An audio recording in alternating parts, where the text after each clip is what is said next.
Oh, hey, it's the Bennington Show. Ron Bennington, Gail Bennington. Yo. Joey. Jojo, the Joester Bennington. Yo. Joe, how come you haven't Periscope lately? What's happening there? I'm going to start Periscoping today. Okay, good. Wow. Speaking of Periscope, our friend Jenny the Hutt is on the Chew, I believe, today at 2 o'clock. Nice. I guess that's CBS. So we need a CBS thing up there so that we could turn around and see. I guess it's 2 o'clock.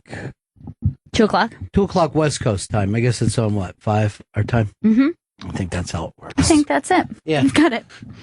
That's when the shoe is on. It all goes live. This is the Bennington Show. Stanson Bennington is here today. What's up? And you plan on getting lost later? And then we all have to guess where you are? I don't know what you're talking about. I'm not that thing that we give away prizes for. What? Somebody stepped on it last week. I think he's in Atlanta.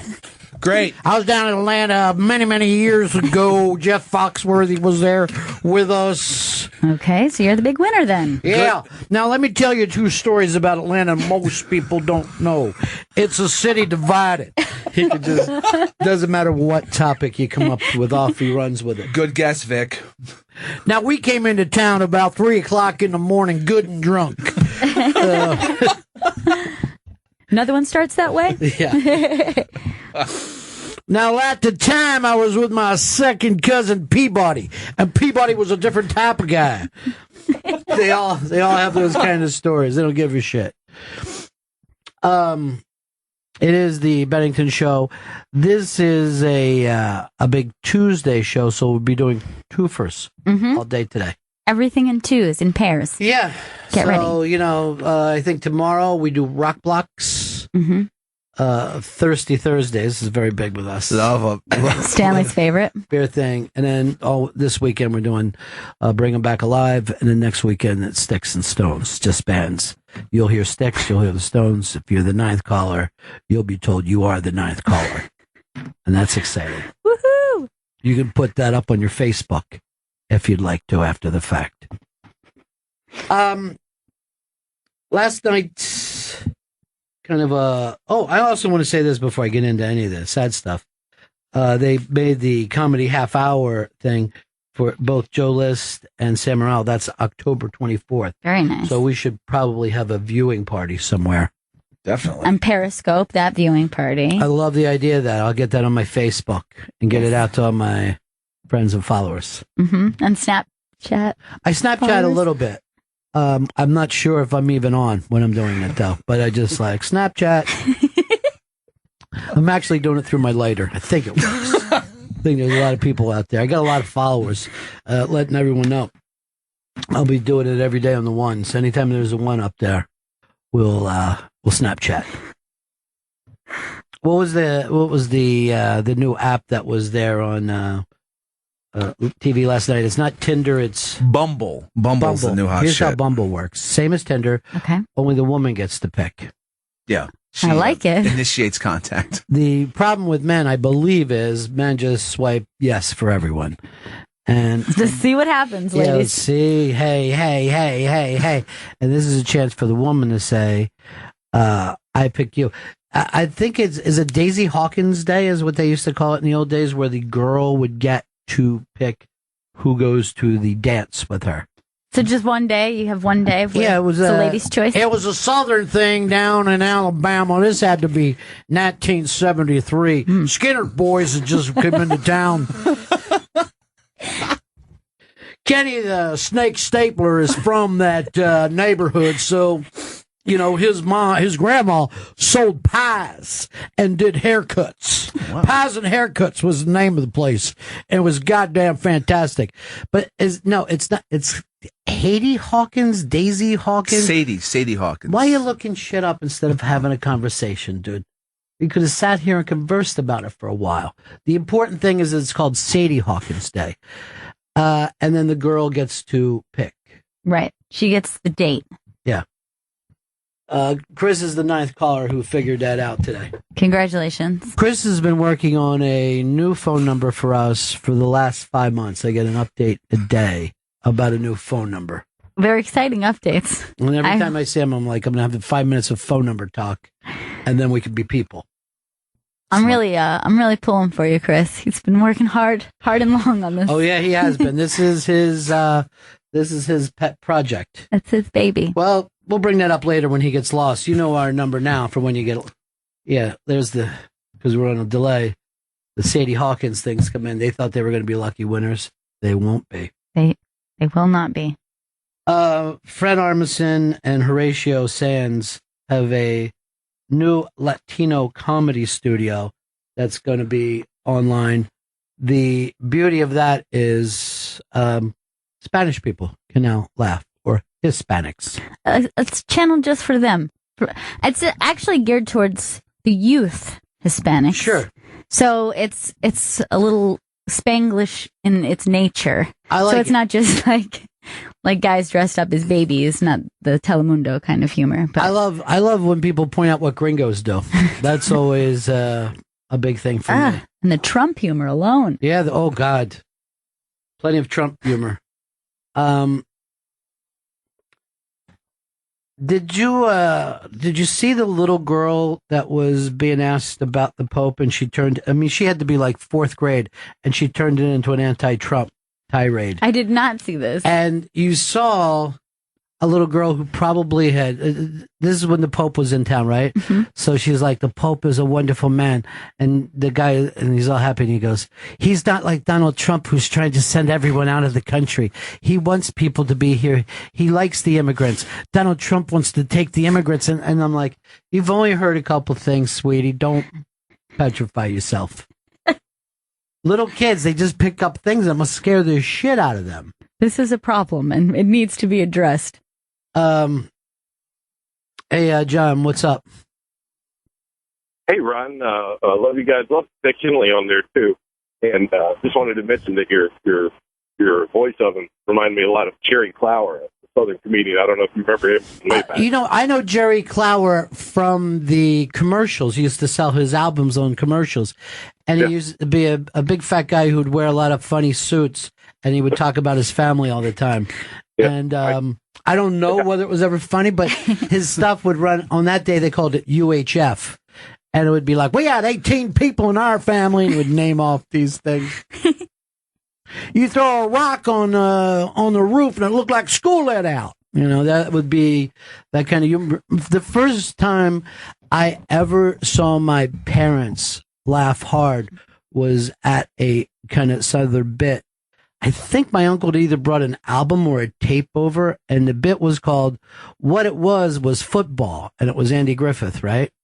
And I don't remember all the stuff. It was like this. At the time, I'm thinking, what? This man, he sounds like a grown man, but he's an idiot. It's not a watermelon that they're chasing around. It's a football. And I remember thinking, even I understand football. And I remember, like, being very thrown off and kept asking my parents, like, why are they laughing so hard? Like, it was uncomfortable for me to see them enjoying laughter that I wasn't quite getting. But I remember, like, the kid had come back from college and he said, what did you learn, boy? And it said something like pi r squared. Pi are not square, pi are round. Cornbread are square.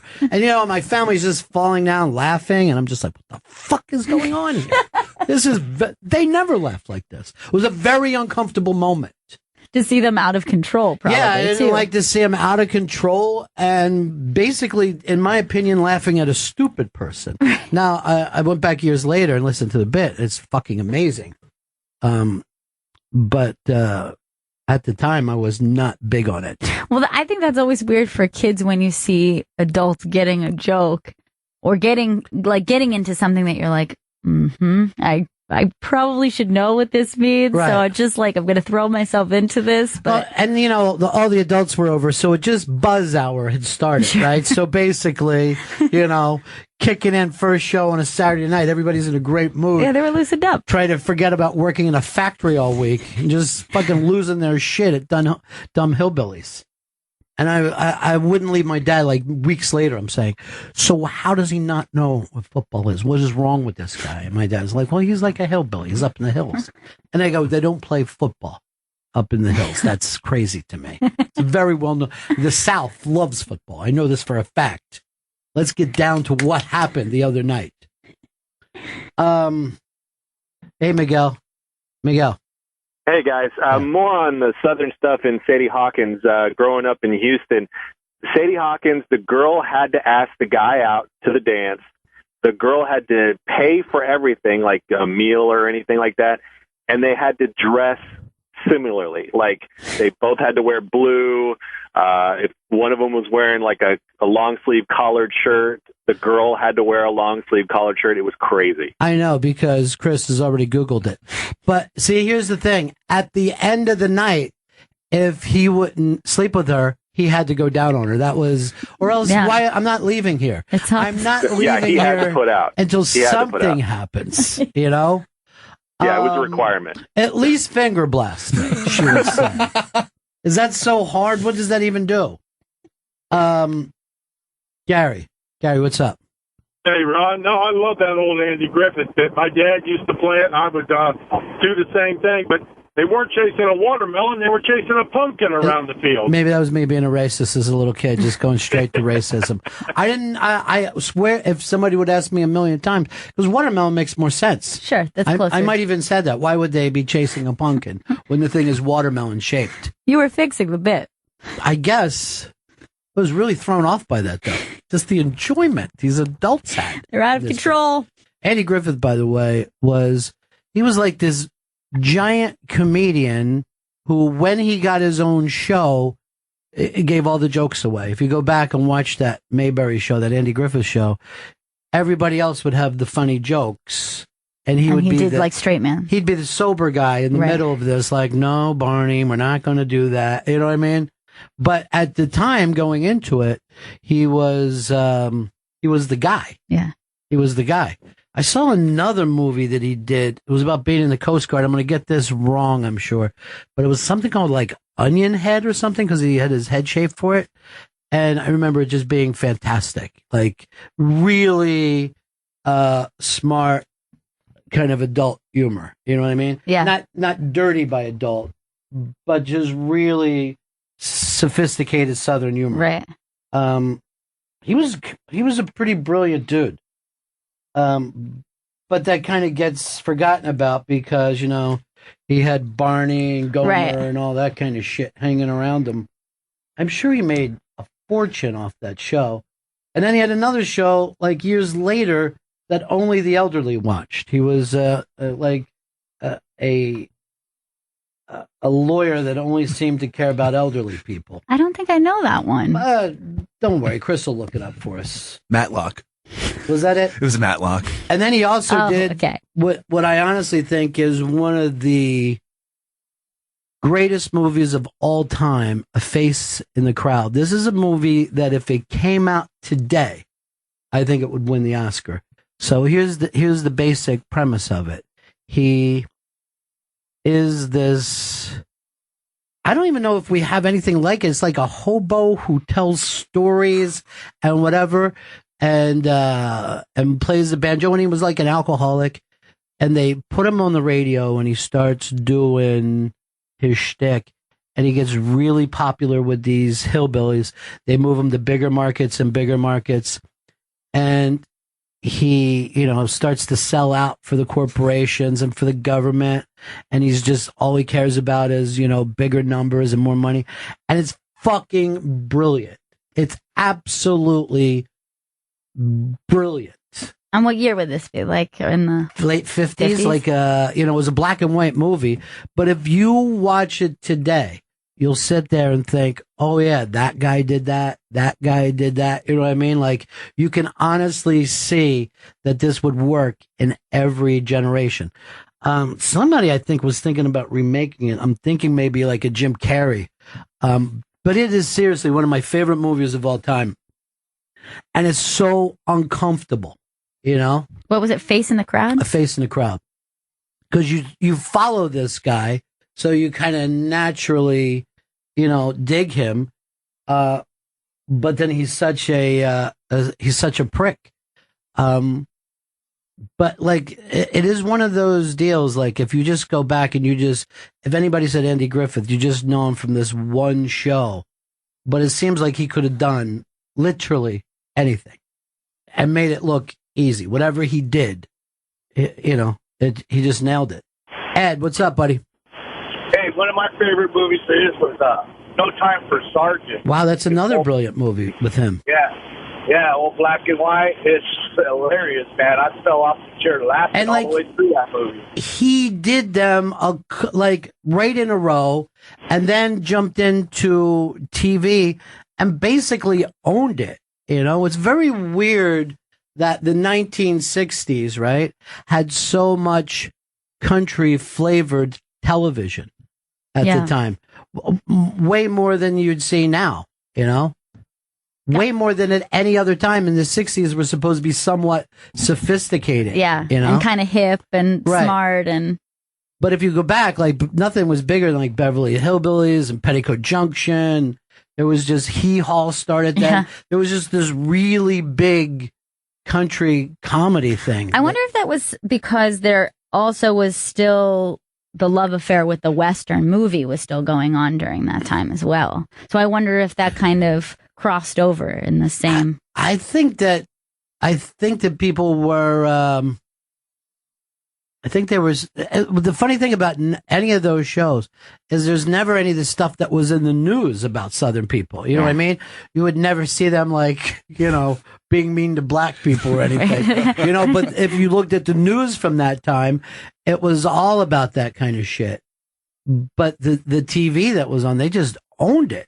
They just owned comedy at that. Jeff, what's happening, buddy?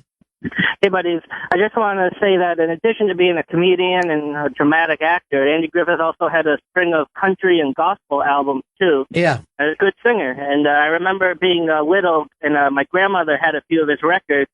And I would look at it, it's like, oh, isn't that the guy from TV? I didn't put together that you could be an actor and also a singer. And I just thought that was pretty cool.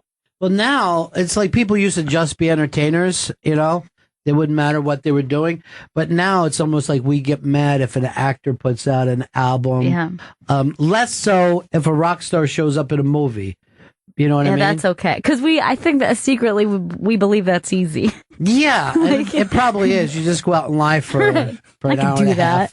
Anyone could lie and get away with it for a while. Yeah, but entertainers were like, you're a song and dance man, like an actor, singer. All right, I would agree that anyone could be an actor, except for I watched a movie on demand last night. That was the cringiest thing I've ever seen in my life. And it was Entourage, the movie. It was that bad? I saw it the second it came on demand. I wouldn't go to the theater to see it. But the second it popped on demand, I just clicked. Like, oh, God, the Entourage movie. I hope they get the movie made, bro. Their ability to make you cringe was, I don't ever remember a movie like that before. Do you feel like even the TV show didn't prepare you for how cringy it was? Yeah. Yeah, really? Because to see them making a movie doing it seemed less of a throwaway. But I honestly believe that the Kardashians could have made a more believable movie than the Entourage guys. And the amount of people who just dropped in, like you're walking into a party. It's like, hey, Mark Cuban. Hey, Gronk, how you doing? Hey, model I've never heard of before. Oh, God. I love cameos. It was... And some of the people had bigger parts than they should have been cameos, Ronda Rousey. Oprah and Turtle got together.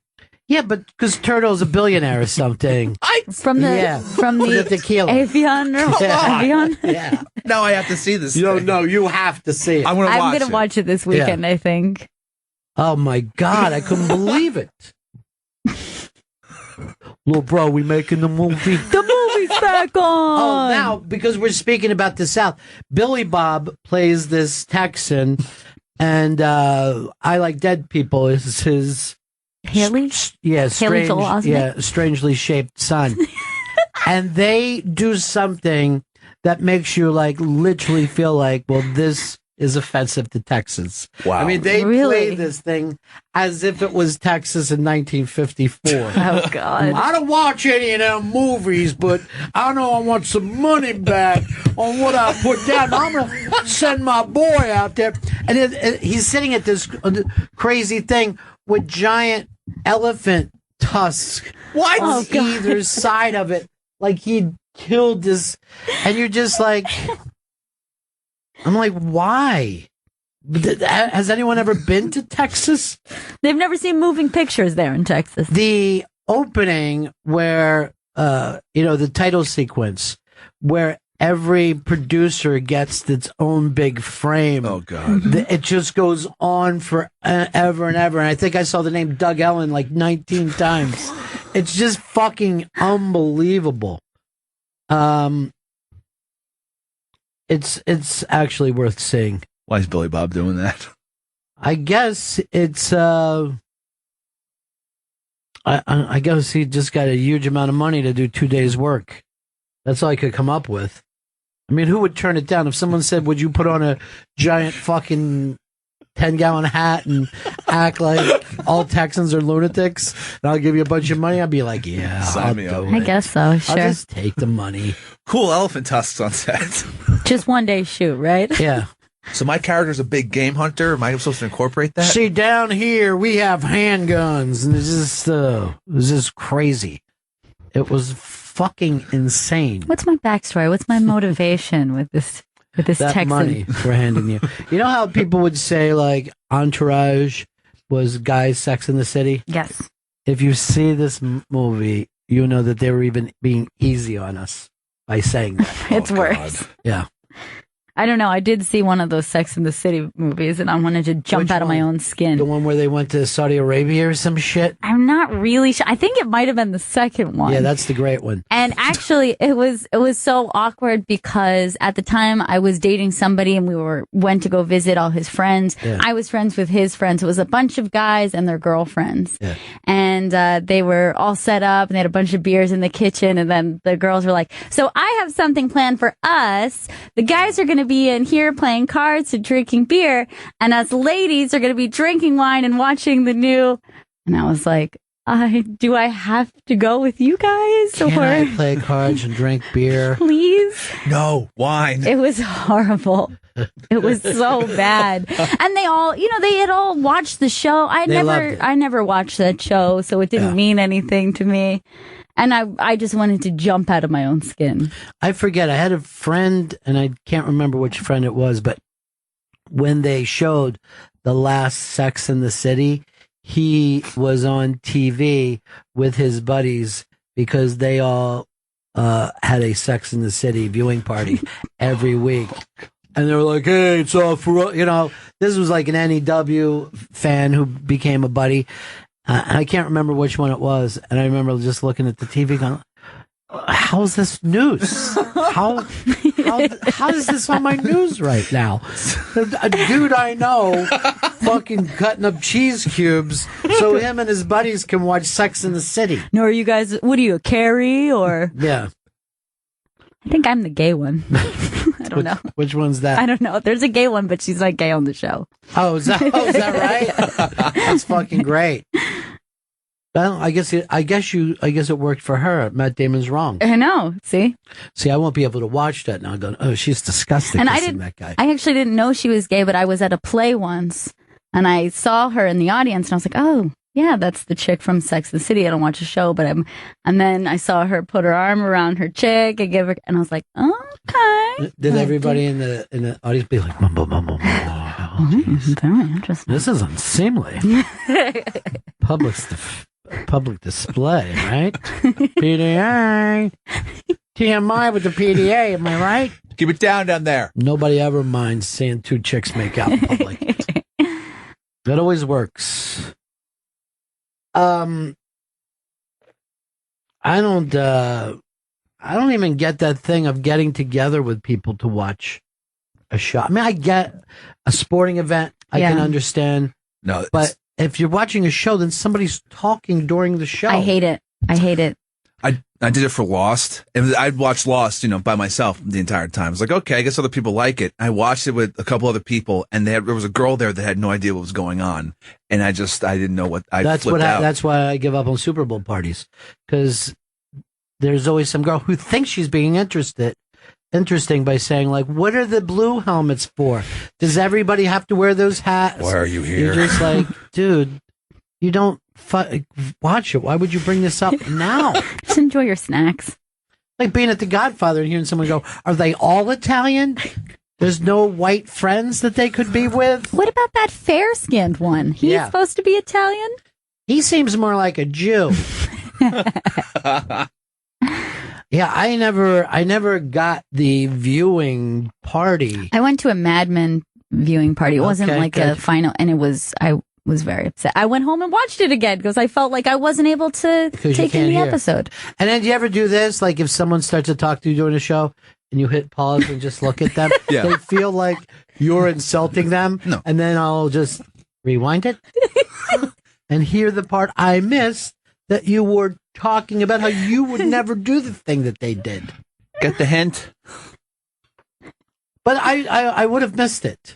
No, you know what? I'll be glad when Google finishes this or Facebook finishes the virtual reality. I'll just put on the helmet. I'll just be in that world. No one can get to me. Yeah, no Super Bowl parties for me ever again. Never. Terrible experience to be surrounded by people. Some of them cheering against your bet. Like, yay, my cousin lives in San Diego. Shut up, they're trying to cover. What the hell? They feel like they have a connection. Prop bets. Let me know when the commercials come back on. Oh. Yeah, this will be the first year that we do it without measuring whether we like it or don't like it. That actually got ruined for him, too, because they start to put out all the commercials I know, online. and they spoiled his fun. Is that fun? If you're that organized with a clipboard, writing down whether something's good or not, that's fucking insane. It was fun for him. Yeah, he loved it. He loved it.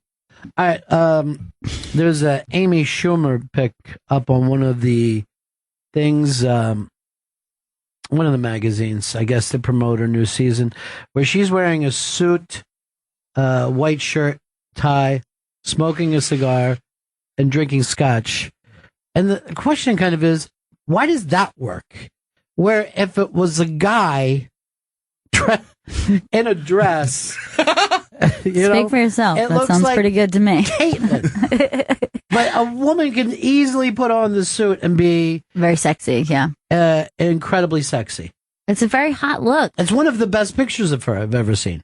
And it's a 3-piece suit too. Oh yeah, it's extra. You know why? She's got a board meeting after this.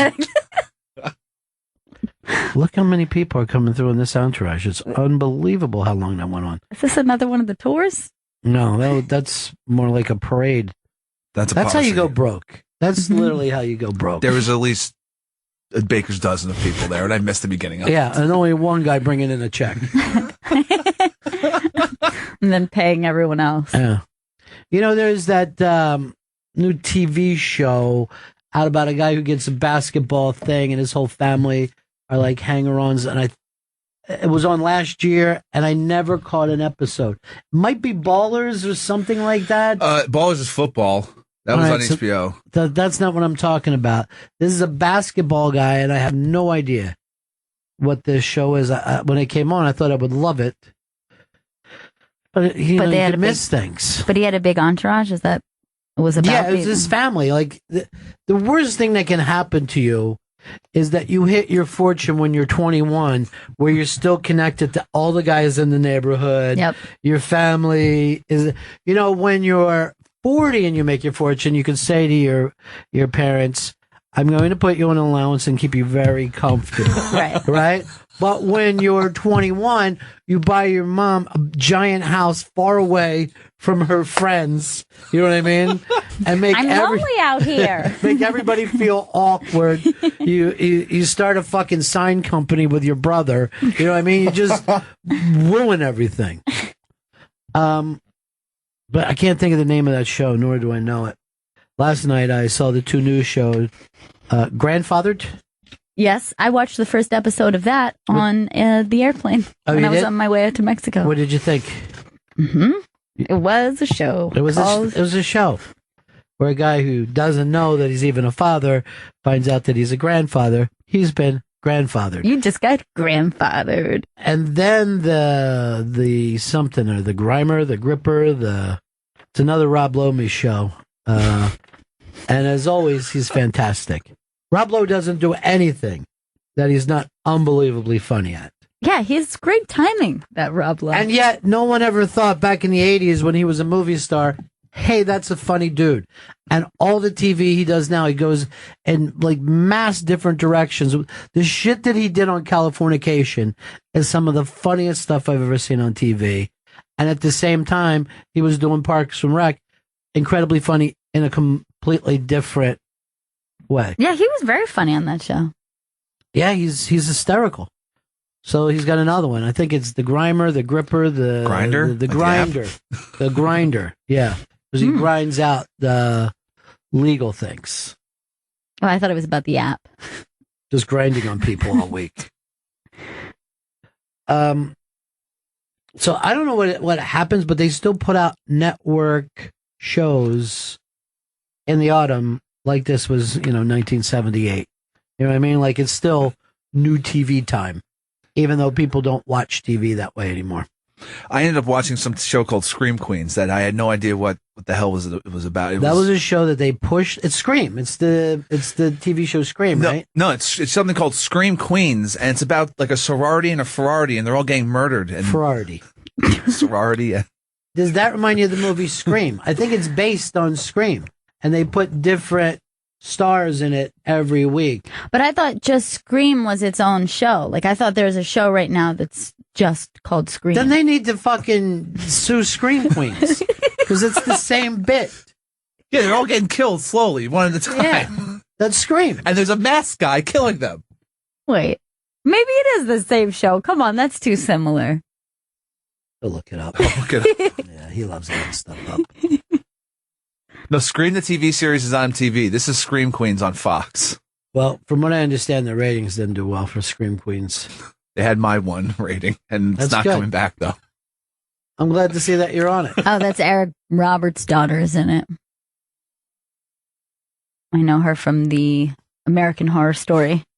I never watched that show. Is that good? I was interested in it. It wasn't necessarily good, but I got into it, one of those things. And then by the last season, I was like, this is a silly waste of time. What am I doing with myself? So I don't know if I'll pick up the next season. I remember when everybody was saying it was great for women. There are great for women. There are a lot of really good female characters, like not, 19 years old. But I think this is marvelous for women. I remember a friend of mine who was saying how J-Law was a great inspiration to women when she started shooting other people with arrows. Whatever that's called. Hunger Games, yeah. I thought you were saying J-Lo. That makes a little J-Law. Gotcha. So J-Law, and I'm like, I don't know if women acting like a dumb dude is the way, you know what I mean? Like, yeah, now we got our own fucking Sylvester Stallone. Like, maybe we shouldn't even be proud of Sylvester Stallone. We can be just as shitty as men. Yes. Just stupid. Just covered in blood and screaming shit out. Like, I don't know if that's a step ahead. I know we don't use the saying sellout anymore, but it would appear that J-Law could be called that. At least selloutica. Yeah. I know to the millennials, you want everybody to have their own fragrance, right, Joey? All of them, yeah. Their own app, their own fragrance. Let's see how much money it made rather than if it's any good. All right, then she's great for women. I love it. I'll tell you something else that's great for women. A woman was executed in Georgia last night. You don't hear that often. No, it's been a very long time. Even though I saw video of her own children begging that she be alive. Oh, really? Yeah. How old are her kids? Well, they're grown up now. Right. I think she was part of a murder of their dad. And even though she wasn't the one that murdered them, the dude was. The dude got life and she got the chair, or she got the chemical. And I don't know. I get it, it's probably a type of prejudice to say, well, I'm really uncomfortable with women being put to death by the state. It's just, maybe it gives off a witches thing, right? Or maybe you couldn't seem more defenseless than to strap a woman up to a gurney and then, while she's singing Amazing Grace, fucking inject her. Yeah, I mean, It might go with that idea of when somebody seems more vulnerable to you, then it's easier for you to humanize that person. Right. Because the truth of it is, it's horrifying to think of a man going through that as well. But I think it's easier to put that in a certain place to say, oh, that's a woman. And that makes me uncomfortable. See, I think the one reason to kind of be against the death penalty, or maybe the biggest reason, is that not everyone gets the death penalty. You know what I mean? Like, how can you have a death penalty? You'll hear of some horrific murder. That guy doesn't get the death penalty, and this woman does get the death penalty. And you're saying she wasn't... I try not to pay too much attention, but I think they said she didn't do the killing. She set it up or whatever. She had her boyfriend at the time kill him, and he got life. He gets life. I don't He's understand actually that. killed. You can't understand any of it. That's because crazy. you could even say to yourself, well, she only killed one person, and then there's someone else who killed 12 people, and they're not getting the death penalty. Yeah. And then you're like, why does the Supreme Court leave this up to the states, but not gay marriage? Like, nothing against the gays, but you would think the Supreme Court would step in on this before where gays are married. Right, because it seems more along the lines of a human right, and, it's something that we would all need to get on the same page for. It seems like it's a big enough issue to say, hey, I think we're going to all have to make an agreement on this. Here's Mrs. C. Hi. Hi, Mrs. C. I love Happy Days, so it's great to talk to you. Yes, that woman that they just executed, what everybody keeps forgetting is she was offered the same plea deal that the guy who did it took. Okay, so it's because she didn't take the plea deal. Yes, she rolled the dice and took her chance with the trial. Now, here's the other side of that. Rolling the dice and having the state kill you seems a little insane to me. Yeah, that seems weird that you're like, we'll forgive you to a certain extent if you give us what you want. But if we don't get what we want, then we'll kill you. I think that's creepy. Chris, are you for or against the death penalty? I'm usually for the death penalty, but... Now, but let me ask you this, though. If you're on a jury, do you think that you could say death? Because that, to me, is the tough one. Because if people ask me about the death penalty, I normally say, I don't give a shit. You know what I mean? I don't know anybody doing that. But I don't know if I could sit on a jury and say, I want that person dead. I'd much rather they said something to me and then I grabbed a claw hammer and hit them in anger. Right. That could happen at any fucking moment of the day. Right. But to sit there and deliberate, I don't think I could do that. Yeah, me either. What about you, Miss C? I think if you take the chance and you know what the circumstances could be, if you do roll those dice, then you get what you get. See, to me, that's wackier than saying I'm 100% for the death penalty. Yeah, I agree. You know what I with mean? you, Yeah. That's a wackier statement. And even in this circumstance, the state offered, they were willing to not kill her. So just don't kill her, you know? I mean, what are you saying? So they were willing not, but the fact that they had to go through a trial. Yeah. All right. That's It's like your punishment for making us. You made us fucking take all that time. It's hot in this robe. Death. I told you 2 weeks ago you could live, but now you can't. It seems even crazier than somebody who would use an eye for an eye. An eye for an eye, you can at least understand where those people are coming from. You get it. You know, you want to understand when someone says, hey, the victim's family wants it. We should give them that. They need peace. I could get it. But Miss C and Crazy Georgia, you made everybody come down here for the last 3 weeks. Now your fat ass is getting some chemicals. How's that sound?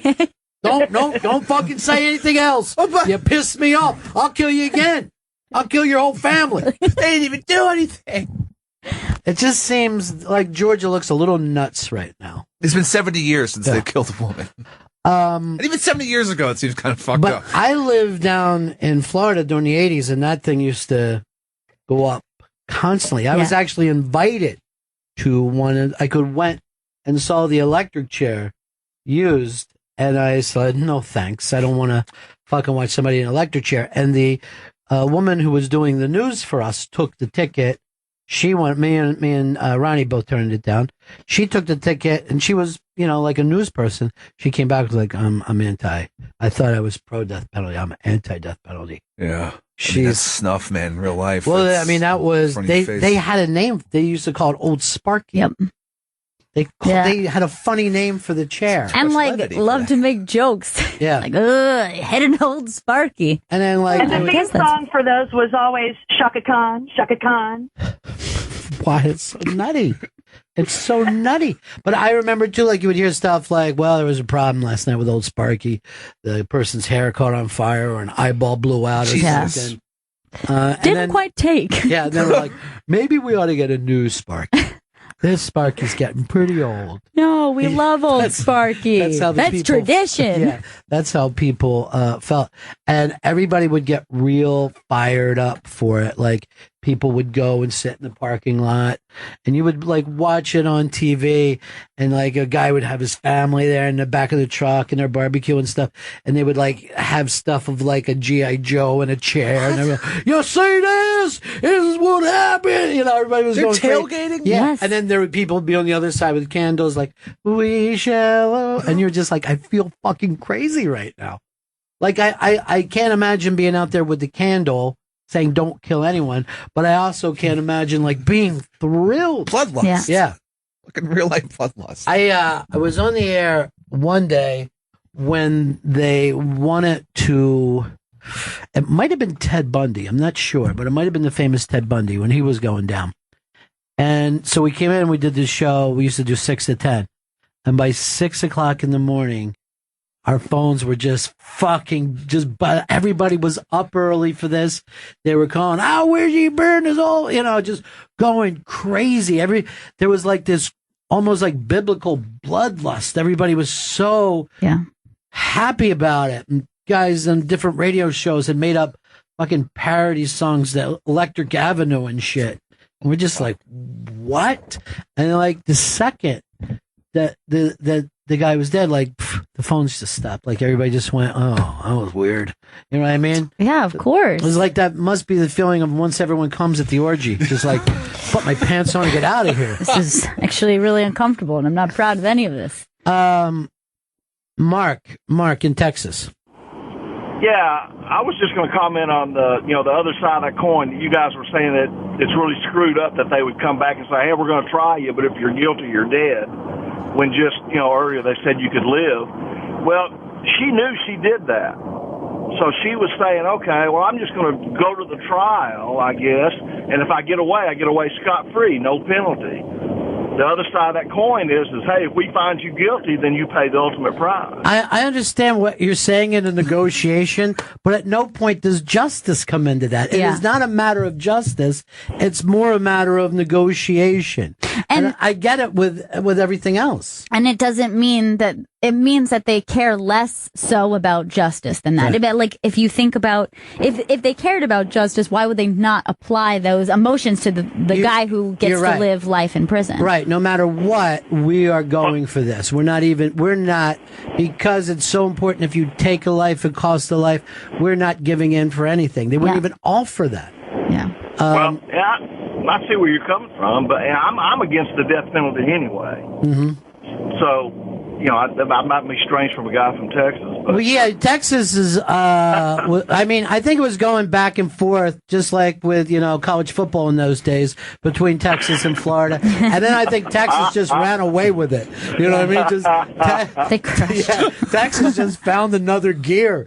And I'm always surprised that people murder people in Texas. I'm like, I'd go to Delaware and shoot the fucker. I'd put him in the trunk, drive him to Delaware, and shoot him in the side of the head. You know where you live, right? At least make a shot of luring them out of the state somehow. But I mean, I understand people that are for the death penalty. I get it completely. But I get why you would feel that way. But I also think that these, just like how you said the woman who you worked with sat down, saw it, and then rethought it, I think a lot of this is they think about it on paper, but I think it's maybe too heavy for them to actually think about what the cost that is and the risk of somebody sitting in that chair who did not do it, and a jury's wrong. A jury is they don't get it right every time, and we know that. So how could that ever be worth the cost of? Well, right. Well, you're saying if they don't get it right 100% of the time, it's not worth it. Yeah, it's not worth it.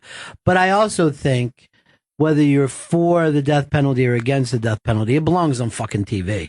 People should see, and then go, and if you want to, show all the crime scenes leading up to it, because when I watched, and you can see this stuff out, what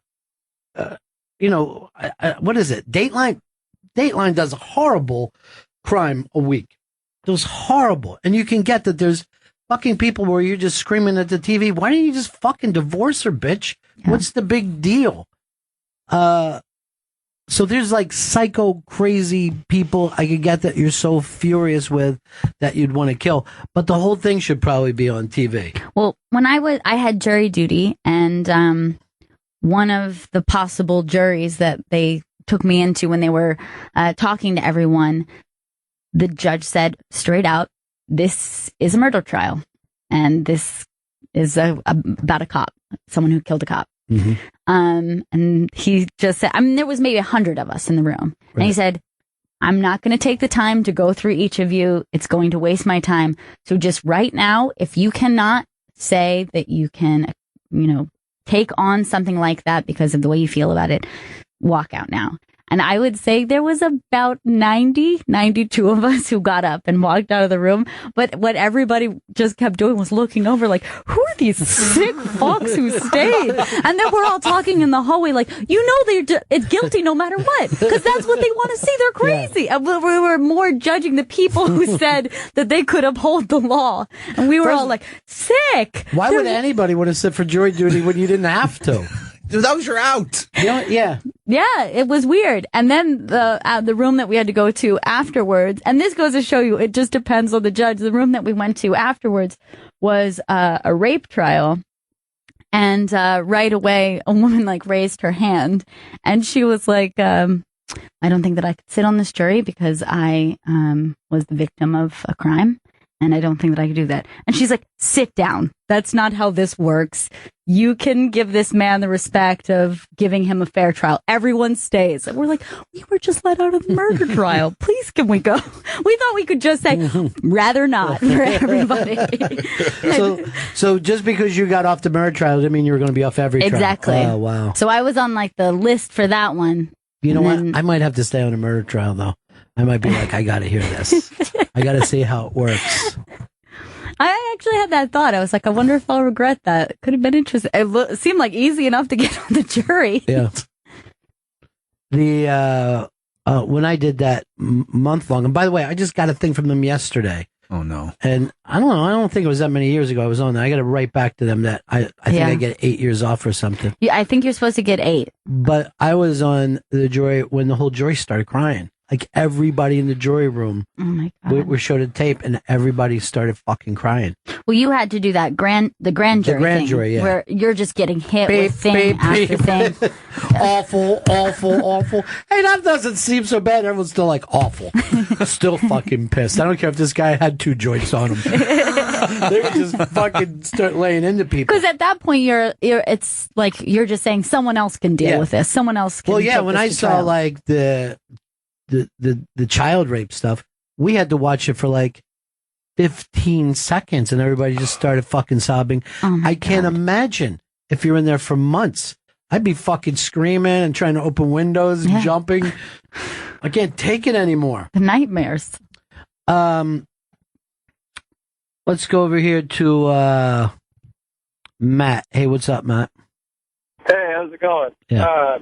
I'm just quoting my idol here, the Penn and Teller show. They once did a segment on execution, and I'm in law enforcement, and I don't agree with execution because it's never okay to take a life. Even if, this person's been convicted of a felony, you never know if they actually were innocent. There's been numerous cases of people that have had, they've been innocent, but they were on death row, they got out, but they basically, shit their pants on, oh my God. Yeah. I almost got killed for a crime I didn't do. So All right, let's say, what do you think is worse for society? Someone who's on a trial that is convicted of a murder they didn't do, or someone who is on trial and gets off on a murder that they did commit? What do you think is worse for society? That's the thing. Honestly, everybody would say that the person that's getting off and going free is going to be worse for society. And it's also equally bad to keep them in housing and jail for the rest of your life. That's just the price you pay to keep a dangerous person off the street. One of the things, too, and, when you brought up the New York one that had a death penalty, that's the only death penalty thing if you kill a police officer, which also makes you think, well, are we saying police officer is more important than a housewife or a nun or whatever? But they think because anyone who kills a cop is really fucking crazy. Right. You know what I mean? Like, really fucking worry about, if you got to take a cop's life, that means you are ready to take on the whole department. That's what, our brothers in blue believe is if you take on one of us, you're taking all. It doesn't matter. We will come and find you, and we will take you down for justice. I wish you guys felt about that about every crime, though. I wish you got that fired exactly. up. No, you're right. Yeah. It's a sad thing that you're right with a housewife brutally murdered, but, the thing I think of is we can't make the decision of taking a human's life because we're not of higher power than any human. We're all the same. And to say, oh, you know what, I went to law school for how many years, and okay, you know what, I say you're going to die. I don't think that we're capable to even do that. I think, But obviously you believe in self-defense, right? I mean... Oh, yeah, of course. Yeah. Everybody has the right to self-defense. So in the case of, somebody breaks into your house and you shoot him dead, that's a different story. That guy is in there with intent to hurt you, and then it's either you kill him or he's going to hurt you, or worse. There's worse things than death. And that's the other thing why execution should not be legal is after death is easy. You're gone. That's it. Or you spend their life in prison, remembering what you did every day. That's why I believe execution also shouldn't be a thing. Is it's too easy to die. You're gone. I know. There is some thought about that, too. Although you saw those guys upstate New York, they were murderers. And they ended up fucking banging a fucking old broad in prison and having the time of their life. Yeah, they were loving They're fucking drinking, making steaks. That fucking annoyed me, too. Yeah, that's horrible. Matt, I'm going to send you into a pretty good prize closet. You guys are clapping for the death penalty right now. Rob in Kentucky. It's for him. Hey, I say if they find body parts in your freezer, it's time to have capital punishment. If somebody's guilty beyond a reasonable doubt, and I'm talking reasonable doubt, make sure, then why should we be feeding these guys, like you said, eating steak and having a big time up there? Here's the thing, Rob, and this is the thing. There are plenty of people that we say are guilty without reasonable doubt, and they don't get the death penalty. The fact is that at some point, it becomes opinion. It's not 100% you get the death penalty. And that's also part of the unfairness of it all. And then if the person is half a fucking moron, or if they're all lit up on a drug, are they less or more responsible? I mean, some of those guys are just fucking, they can barely fucking talk. They're such idiots. Yeah. And then I think his life is more valuable because he's a dope. You know what I mean? Like, why should you get a break for that? He's simple. Yes. So what? So he beat that woman to death with his with his big, dumb, simple fucking hands. Todd in Texas. Hey, how's it going? Hey, man. I just want to say that on the death penalty phase, it's actually the death penalty is given by the jury, not the judge. It's a separate trial. At least it's that way in Texas. And speaking of Texas, I worked death row in Huntsville for 3 years in Texas during the year when we were doing 36 per year. Wow. And it was a strange time. I did the strap down team and the what we call it death watches. 24 hours before they execute, they go on a death watch and one officer sits with them. And I've seen men cry, I've seen men laugh, and It's just a different experience. Well, I saw the documentary on that the Vim Vendors. Vim Vendors, was it Vim Vendors or was it the other guy did? He came in and talked to us about it, and I watched his documentary to feel like the death penalty was terrible, and I was fucking furious watching this thing. Werner Herzog. Werner Herzog, yeah. And I mean, I'm not pro death penalty, but when I talked to him, I was leaning on the side because I fucking hated these dudes. Yeah. Hated them. They were terrible. Into the Abyss was the documentary. And the guys, and I can't believe, Ted, you were literally on that strap-on duty where you had to walk them down the hall. Yep. They showed those guys and what it kind of does to them. There's post-traumatic things. Some of these people they get to know as people, but they try not to. They see people at the last seconds. It changes some people. Then you got to be almost afraid for the people that it doesn't change. Right. You know? Well, I know in Texas there's nobody more pro-death penalty than the officers that work death penalty. The officers that I worked with back then, we didn't have relationships with these inmates, and they were beyond inmates. A lot of them just animals. I mean, they are fucking psychopaths. And if you don't believe in the death penalty, you work death row in Texas, you will believe in it real quick. So you never had one thing of I hope today we're doing the right time. I mean, 36 a year. There was never any day that you had even a slightest doubt about anybody? No, most of us didn't watch the news or the high priority cases. I was there when they did Carlin Tucker, Gary Graham. That was when the KKK and the Black Panthers all came to town with rifles, and we just never watched the news. We completely stayed out of it. It was a job for us. None of us had any relationships with them. I mean, a lot of us, the death row was so violent. Most of us were not staying alive. I was stabbed twice while I was there. Many of my coworkers were injured, assaulted by inmates, really on a daily basis. So we wanted these fuckers to die because they're extremely violent. I'm gonna send you into the pretty good prize closet, my friend. Thanks for sharing that, though. But the clapping is really uncomfortable today. No more. Here's Tom in Ohio. Hey, Tom. Hey, Ron. I don't know if I'd sway you a little bit. 2 years ago tomorrow, my 2-year-old grandson, and by everybody's opinion, was murdered by my daughter's then boyfriend. The state of Ohio said it wasn't murder, it was manslaughter. And he only got 16 years for doing that. So would it sway your mind if you were on a jury? Or not on a jury, but if you were a family member? Look, you will never, there's no amount of even anything that anybody could give you that could take away the loss that you're going to be stuck dealing with for the rest of your life. It's horrible. Again, obviously this is no easy answer. Gail and I have a family friend. Gail was a little girl, and she used to come down and stay with us with my niece in the summers, and was murdered by some nut down at the beach. And this has been many, many years, and they've never solved the crime. And I can't tell you how much she's in our mind all the time. It's horrible. It's beyond a nightmare.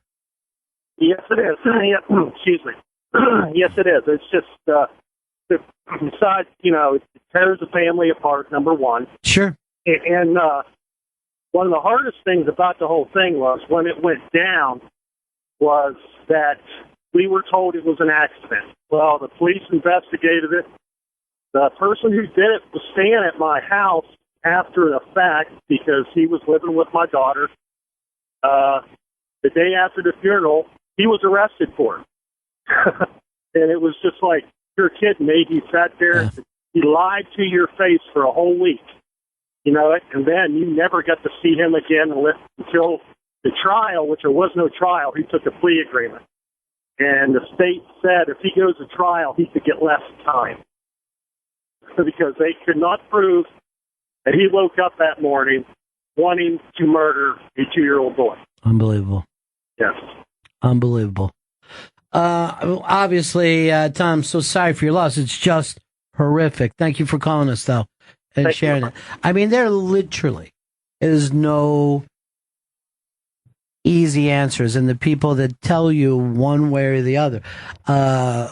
It's why it would be so hard to sit on a fucking jury. You don't know if you could just sit and look at a person and go, I don't know whether I could kill him. But you talk to a guy like this, he feels something bigger, might give him peace. We don't know whether it'll even happen. Yeah. You know, if any of the victims would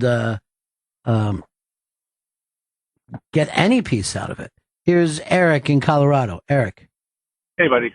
Yeah. Hey, so I've got two friends who have served on death penalty juries. One of which I'll get it out yet. One of which served on the jury that convicted Timothy McVeigh.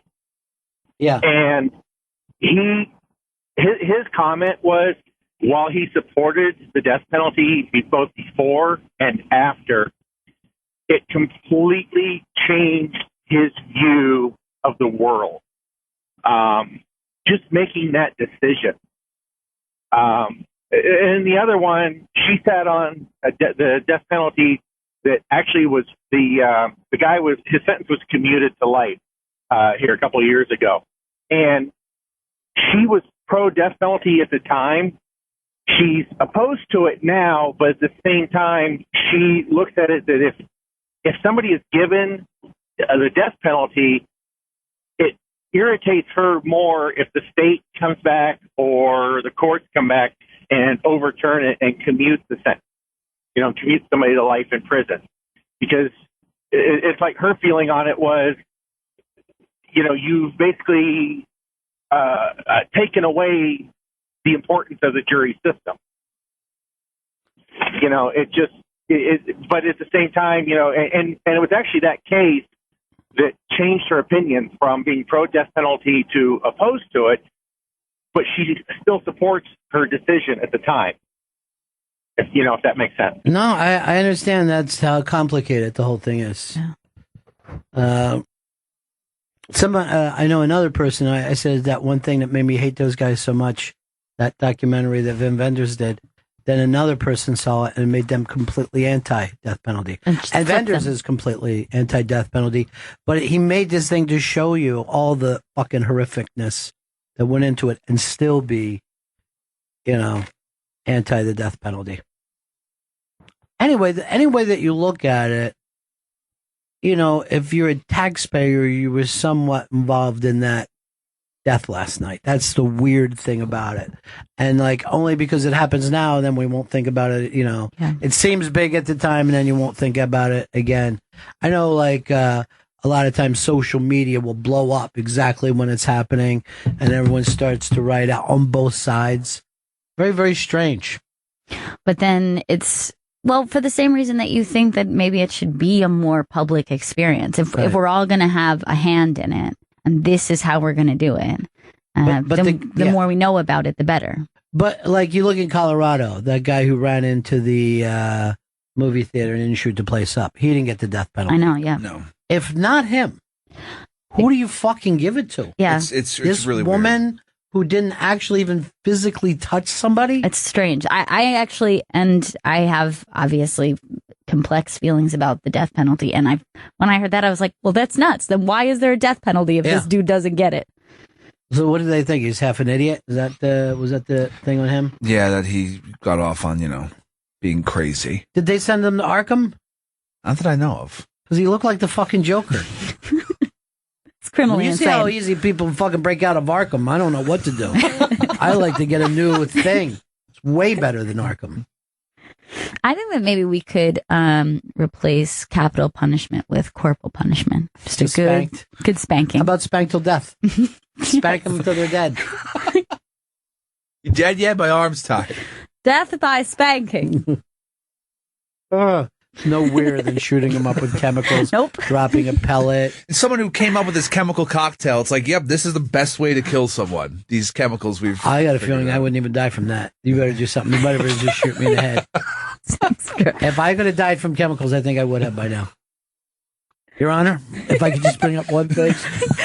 Is there any other way I could get something besides the chemicals? We got a choice. Because I know me. I'll just wake up hungover, grouchy, starving. So we got a new intern today? We have a new intern today, yeah. Is he into jam bands? What's his story?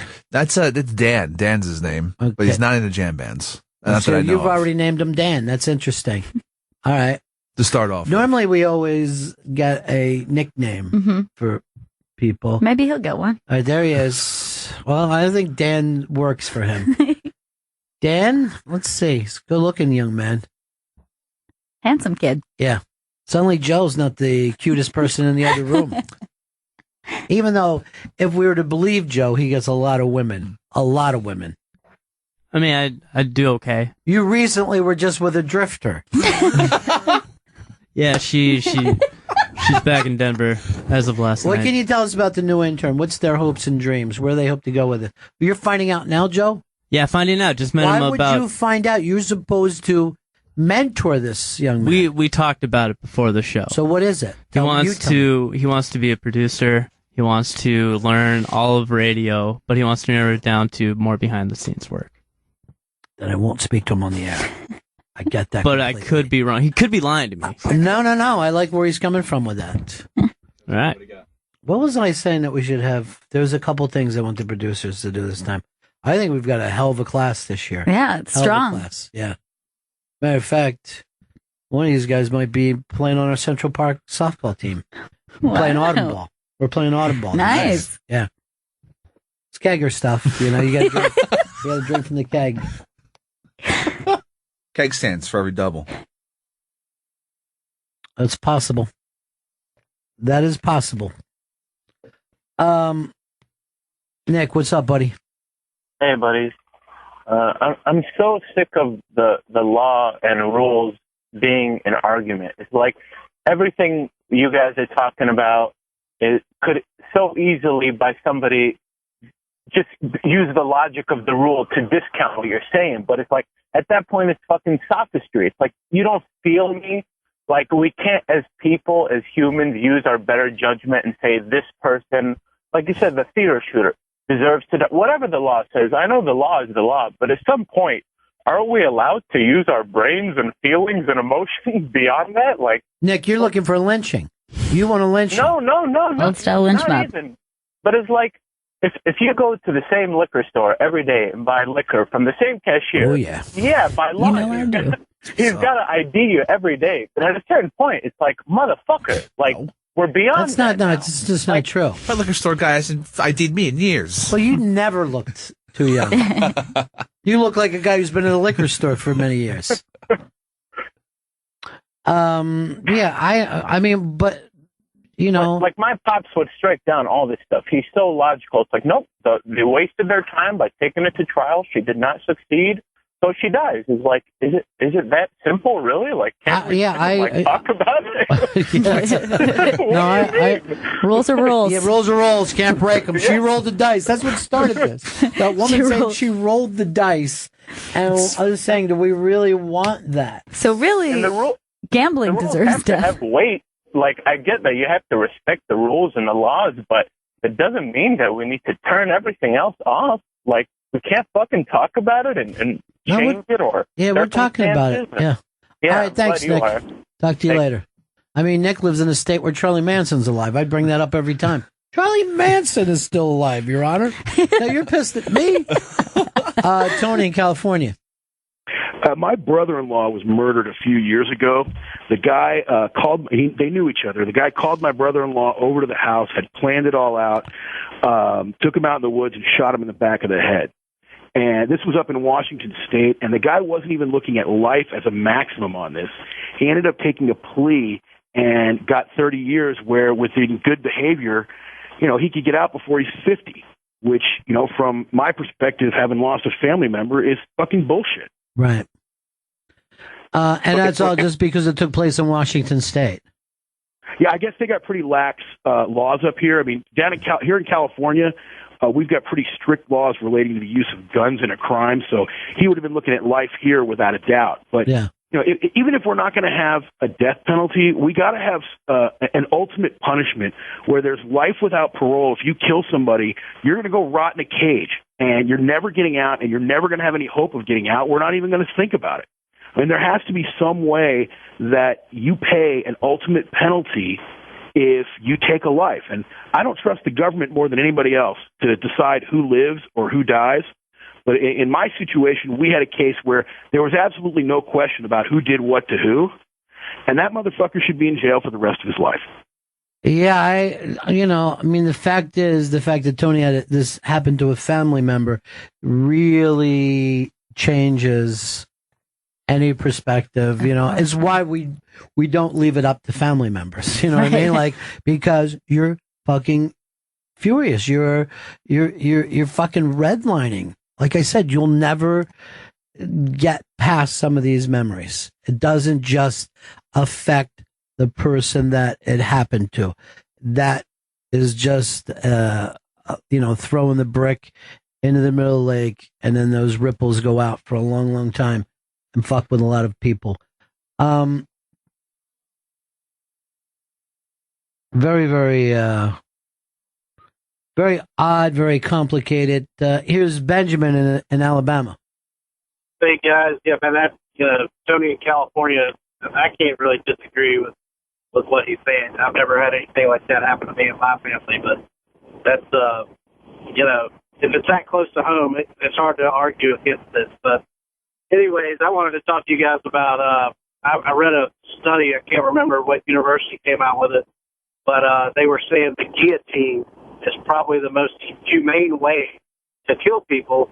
And of course, with technology, we want to say electricity's better and drugs are better, but just lobbing somebody's head off real quick is probably the most humane way to do it. So going back to guillotine.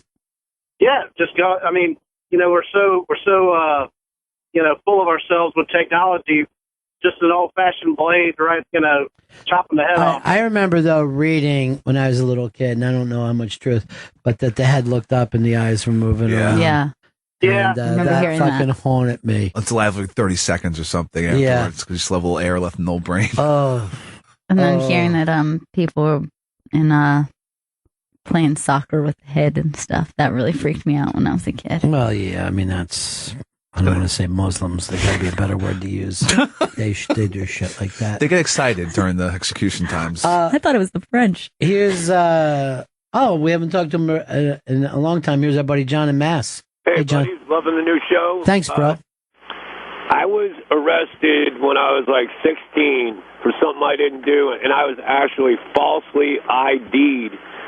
And the cops had me stand there in the dark, and they drove this woman past in a cop car pretty quickly. And the cop came back, and I'm expecting an apology, and I get this, you're under arrest. And I'm like, when you're actually handcuffed and arrested for something you didn't do, you're like in shock. And, it got straightened out, and but I had to go to court. Even just for them to say it was a case of mistaken identity, and no one ever, I'm in my 40s, and to this day, no one ever apologized. No one said, we're sorry. And just went up in front of the judge, and they said, prosecuted, case of mistaken identity, charges dismissed. Judge said, charges dismissed. Next case. And I just stood there, and I was just like, excuse me. Yes. I was like, so no, we're sorry. No apology. My father just grabs me, and they're like, give me the you better go kind of thing. Yeah. But that kind of changed my mind of like, I mean, mine was a little peddly thing, but it was like, what if that was, I know what it feels like to be actually arrested and, your name in the paper and, what caught me was... I had an uncle that it happened to, and it was back in the days where they used to, do rubber hose work on people until they signed something. Yeah. And the only thing that got him off is my dad would have been a young man when this happened.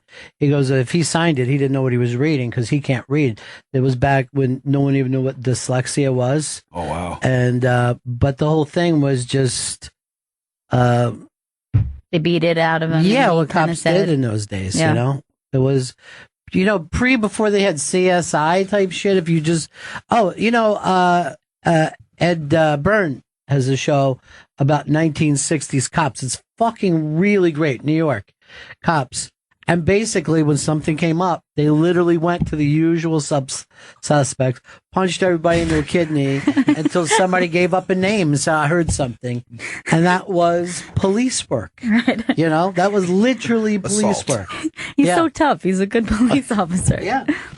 And I'm not saying they didn't solve a lot of crimes that way, but they didn't have other things that they could go on. I've just punched the shit out of this guy. He's not confessing. I don't know what to do. Brian, how are you? Hey, Ronnie B, what's going on? Good. Hey, sorry, completely off the subject, but I just wanted to give you a heads up. Philadelphia Union tonight are playing for their first trophy. Well, you don't have to tell me. You know how much I hate KC, so this is going to be a big night. That's what I'm saying. 7 o'clock, ESPN2. Now, is this the way this works? A one and done? Yeah, this is it. This is the final. Yeah. Winner goes home with the trophy. Because over in the Premier League, they do like 2 games, and the points are worth this. Yeah, and it's it's supposed to weird. get confusing to me. Yeah, it's complicated, but the final's always just one game. And they were going for it last year. I was at the game and they lost. It sucked. Not going this year, but Because you feel like you're the jinx. could be. Yeah. Love you, girl. Oh, sweet thing. Well, Next year, you suck. That's so sweet. Aw. Thank you. That's so nice. So sweet the way people feel about us. Yeah, same way, really. Terry in Denver. Terry, Hello, how are you? good. I was just calling to say that I think that the death penalty sort of contradicts, well, maybe not even sort of, contradicts the All Lives Matter movement. I mean, those are lives as well. Yeah, some of them have done heinous things, but, they are lives. Well, one thing that they all have in common is that they are poor people. It's very, very difficult to put a rich person to death. Yeah. Because they put up a better defense. Has it ever? I can't even remember like a really rich guy being put to death. Like, can that even happen? Osama bin Laden. All right. That guy was. I was doing as very shocked well. as anyone recently when the guy went to jail for the peanut guy with the salmonella stuff a few years ago. They just convicted him. He's doing 30 years in prison. Yeah. 9 people or so died behind that. Yeah, it is. Like we sat here and kicked it around today, but I don't feel like I've been able to solve this problem for America. I know. We tried. I expected Gail to jump in and have something. I knew Hicks was going to have nothing for us. I thought I made a good case. Here is a criminal defense investigator, Kilo. How's it going? Perfect name, my friend.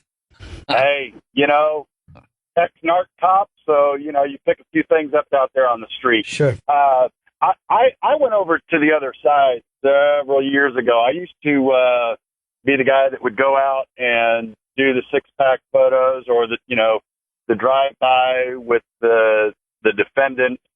And I have been called a sellout, a Judas goat, and everything else because people think that I go and try to get pedophiles and rapists and murderers off. And I don't. I try to do what the cops and the DA are supposed to do. Find the facts and let the facts determine where the case is going to go. Do you feel like if a cop or a prosecutor found out a fact that would not help them in the prosecution, that it wouldn't come up? Absolutely. See, that's the scary part. That if a It prosecutor is just absolutely trying to happens. win a case, Just get that percentage up. that is their job. When the police key in on a particular individual, they are supposed to follow the facts. Frequently, for a variety of reasons, they take the tack that we first have to prove that this guy did it. If there's no way we can prove this guy did it, then it goes, cold case, or we may dig around on it for something else. We had a big thing in Oklahoma where some cops went to prison for lying over drug cases, and people were getting sprung from, state and federal prison left and right because the cops lied. Well, but in a weird way, we understand. I mean, we watch a movie, and if a cop bends the rules, we're like, good, bend the fucking rules. I mean, it's like human. These are human beings. These cops, they're not beyond making those kind of mistakes. Like, if in my heart I assumed or even had facts that Chris did something, and I couldn't prove it yet, I know I'd be bird dogging his ass. I know something would fucking happen, and I'm sure that happens a lot. I'm sure if I'm like, oh, that's that fucking scumbag. I know 2 years ago he beat up a girl and he got off. You know what I mean? I fucking had it. He's going to end up killing somebody. You know? You could see how a human being would want to take a filthy fucking animal like this and get him off the street so they don't hurt an innocent. That I can understand. A disgusting alcoholic gambler pillhead. Going far there. I'm not saying just you. I'm saying your whole family. Not much left. Eddie. Eric. Hey, Ron. Hey, guys. What do you think about Robert Durst? Like, what do you think he's looking at? Do you think there's any way they could get him for, a death penalty? I mean, who knows? He's gotten off so many times. What can you do to this guy? I sent a letter to the judge in that case, and all it said, and I wrote it in block lettering like he does. And I just wrote, Robert Durst needs to rehearse.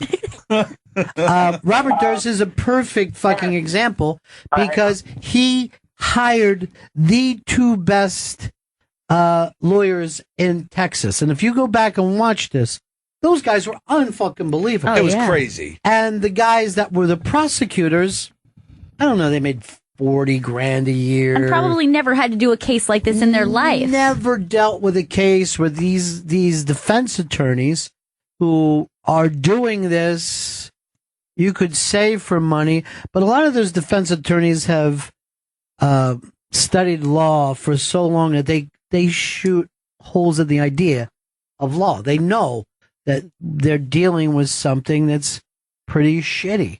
You know, they get it.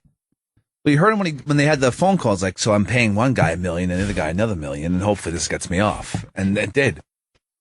He even said, I put up the money and ran. Why wouldn't I? What kind of nut would go back there? Bye-bye money. Bye-bye. I'm going to go steal a hoagie and try to eat it in the parking lot. Find some weed. I don't know where the cadaver is. And then I couldn't get the whole body inside the barrel, so I had to go get... There you are, Robert. You burped and everyone knows you did it now. Now you've done it. So I flew out there, and when she answered the door, I shot her. I'm just trying to take a piss. I think I'm talking out loud. Oh, God, Robert. Now you'll have to kill your brother and everyone else you know. I wish he would have called himself Dursty instead of called himself Robert. Feeling thirsty, are you? Thirsty. There's Mommy. Mommy's on the roof. Just waving, and then she jumped. Bye-bye, Mommy. Bye-bye, Mommy. And then my dad put me up in the window so I could watch her hit the ground. And when she was splattered, he pulled my PJ bottoms down and said, look, Dinky's saying goodbye to Mommy, too. And I remember the fucking funny thing is, I believe that entire thing. Oh, I believe that story, totally. And now I'm like, that's a crazy made-up Durst story, like everything else. Yeah, his brother came out and said, we were nowhere near. We were asleep in bed. No one saw her on the Say goodbye to Mommy. I think he pushed his mom somehow as a baby. Probably. I think he was a toddler killer. Evil baby. Yeah. So could you give Durst the death penalty? I don't think I could give anyone the Stanley? No, I couldn't give Durst. Jojo. I don't think I could. I would say I want to. If I was in a jury and I was supposed to be the guy who read it off, I would say I'd rather read it off right next to him so I could look at him and I would just grab his throat and I'd start choking him. And just as he died, I would hold up a thing that said innocent.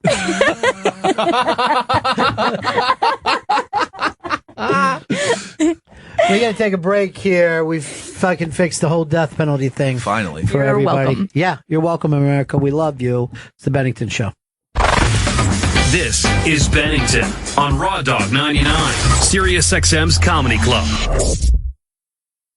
You know what the key to feeling good in life is? That's an affordable luxury. That is one of the greatest things you can have. If you take something like, instead of just having supermarket ice cream, you get the best ice cream that you can have, and then you're like, this ice cream is so good. It's because I enjoy it. You'll do the same thing with a bottle of scotch or a cigar. You want to have that best thing to make it a moment. But those things come and go. I'm going to give you something that is a luxury, an affordable luxury that makes you feel fantastic every single night of your life. And that's affordable bedding. I'm not talking about the bed itself. I'm saying the kind of sheets that Oprah would sleep on, the kind of sheets that 3 presidents would sleep on. I'm going to guess J-Lo would say to herself, you know what? I've had a long day. I'm going to put my butt down on this luxurious bedding. That's luxury.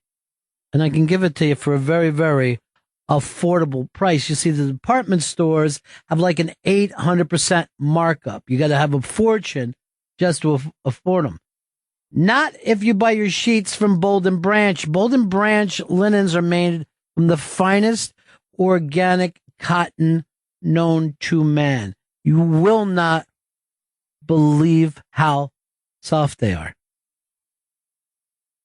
I forget who said it, but it's like laying down in cream. Imagine if you could just lay down at cream at night and just like melted butter. It feels so good on your skin. Like your popcorn and it's melted butter.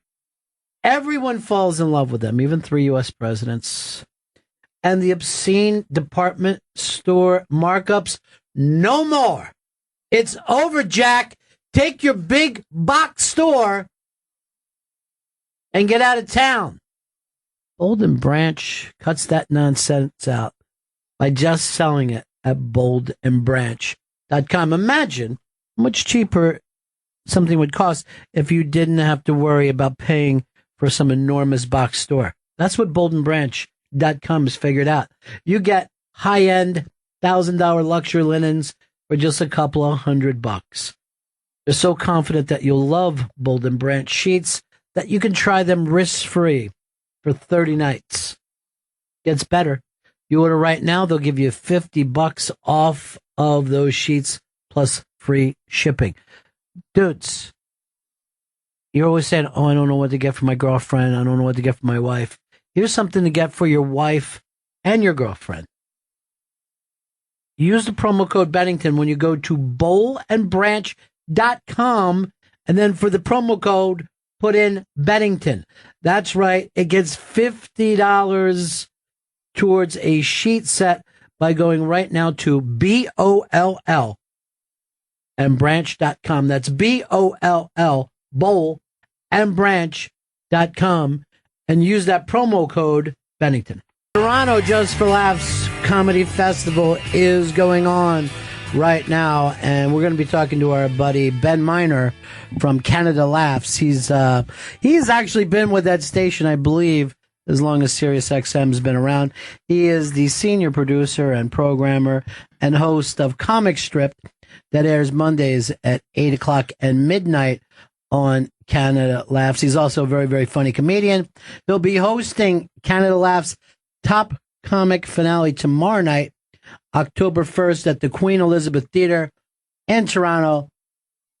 So happy to have him on here with us. Ben Miner, what's happening, buddy?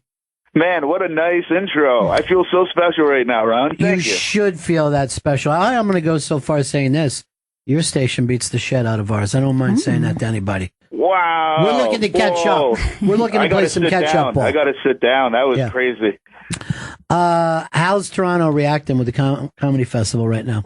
It's crazy, man. It's comedy mecca right now. Everyone is here. Everyone's watching shows, from sketch to improv to stand-up. We got fantastic comics from L.A. and New York in town. It's really, really cool. Who's got the buzz right now?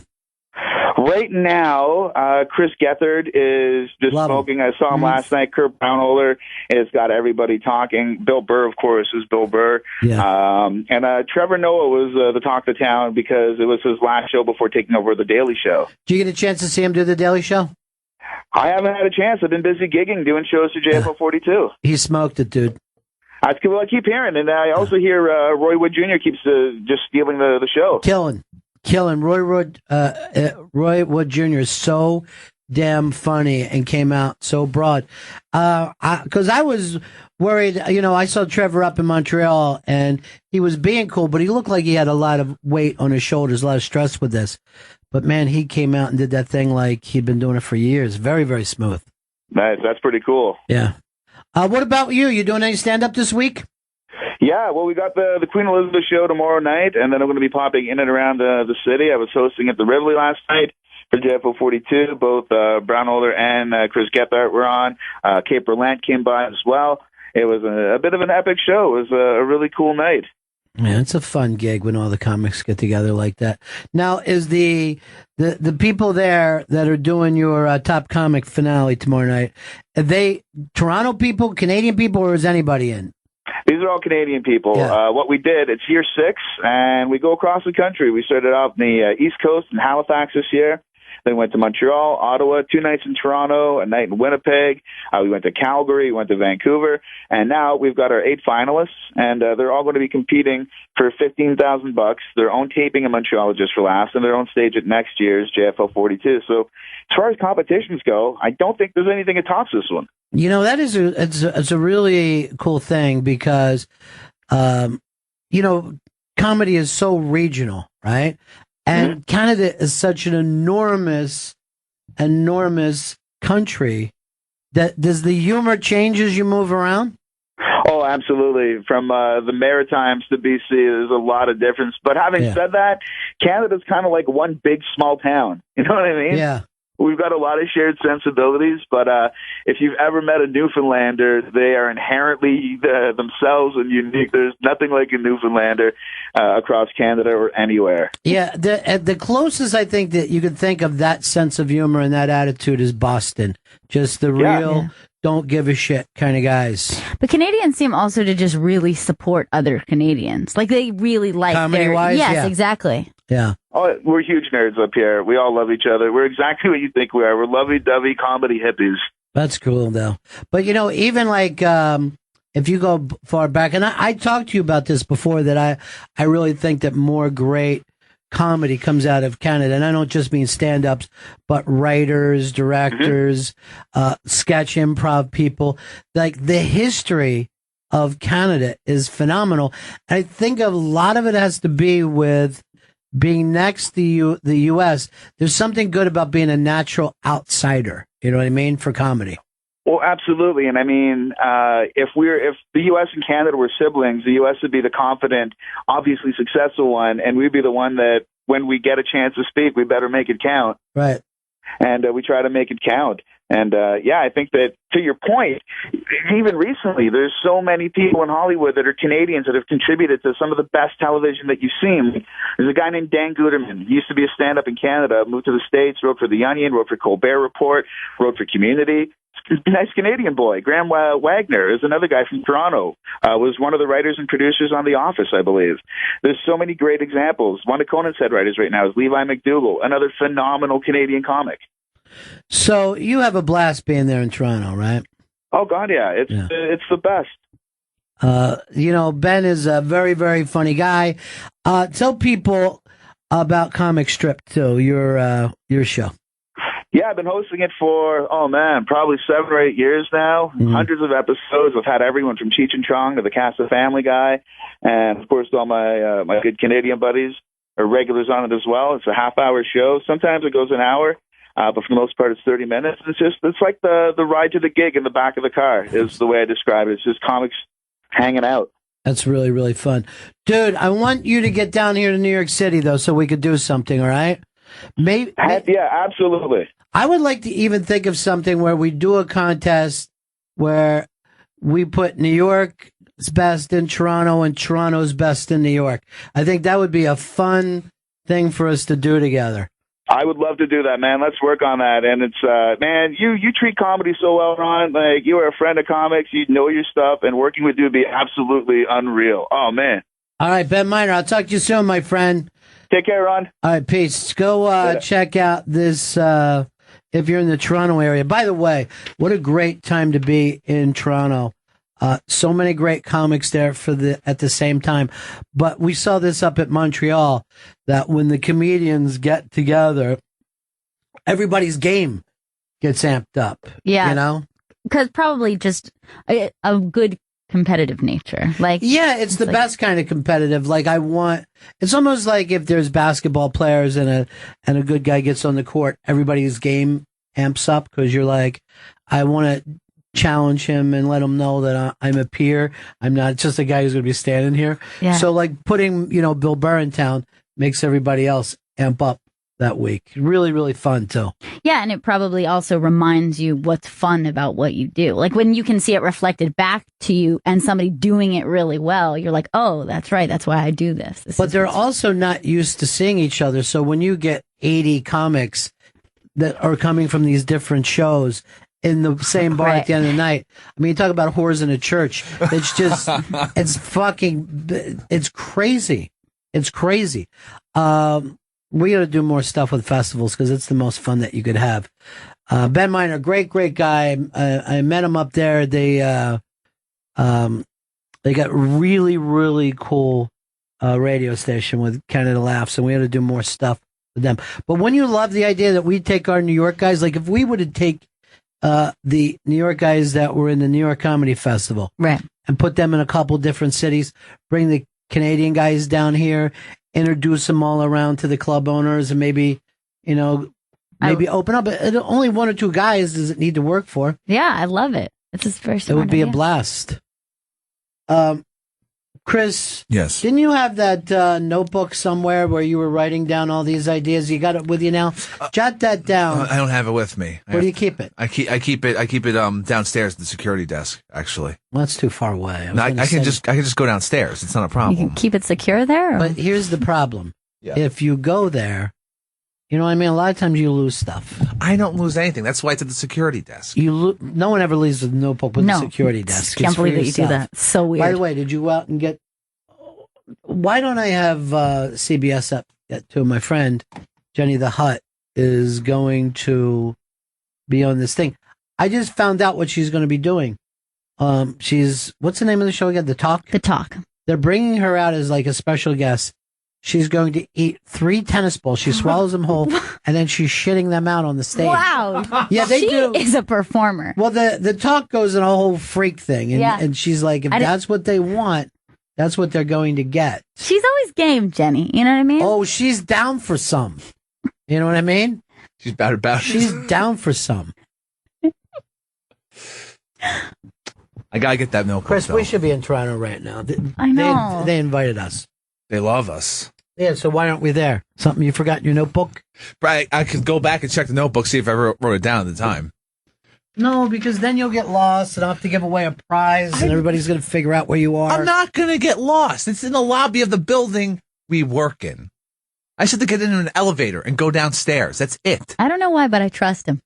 Thank you, Gail. I trust him on this one. I think can go get a. I don't trust him at all. For when he does get lost, 866-766-0339. Call in and win a prize right now. 866-766-0339. What prize do we have to give away if he does get lost, Joey? In the event he got lost, Yeah. we would give away a signed copy, the DVD Role Models, signed by director David Wayne. Whoa! Wow. Okay, first of all, why does people get a prize if he gets lost? It's confusing. Well, they tell him where he is. Like, he'll end up in a different city. I'm going to you be know? in the lobby. I'm going to go downstairs and I'll come back You're up. going to end up in a different city, Chris. I know it. I know you. You got lost easy. Mm-mm. I have a great sense of direction. You know, I'm excited about this. You know, it's great talking about comedy. but Gail and I are doing a show that premieres this weekend called GPS. Yes, this Saturday. Yeah. You know, there's a our staff is working on a logo. I don't know whether we settled on one. Oh, really? I did not forget know who, that. Put together the logo first. I don't even think we signed off on it, but Saturday at 3 p.m. What are you doing, Chris? I'm going downstairs. I need to get this notebook. Yeah, go get the notebook. Thank you. All right. I'll be right back. Well, that's really far away. That's gonna be a tough one to find. You know, that's a I don't tough know what one you're to talking find. about. He's just going downstairs. Oh boy, phone's gonna. Have you ring. seen this logo?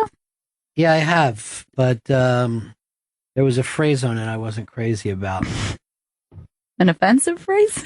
I think they didn't mean it as offensive, but I always have to look out for that. Can I see it? Or is it offensive? I don't know whether Chris has it. I mean, he just went downstairs. He'll just be right back Yeah. because he's just downstairs. Yeah, he was just downstairs. It'll just take him a moment. Yeah. He likes to leave his notebooks at the security desk, which makes a lot of sense. Bum, bum, bum, bum, bum, bum, bum, bum, Yeah, bum. yeah. You like that idea, sending comics back and forth, though? I love that idea. I think we should definitely do that. I know. I'm always pitching ideas and I don't follow through with them. That's my problem.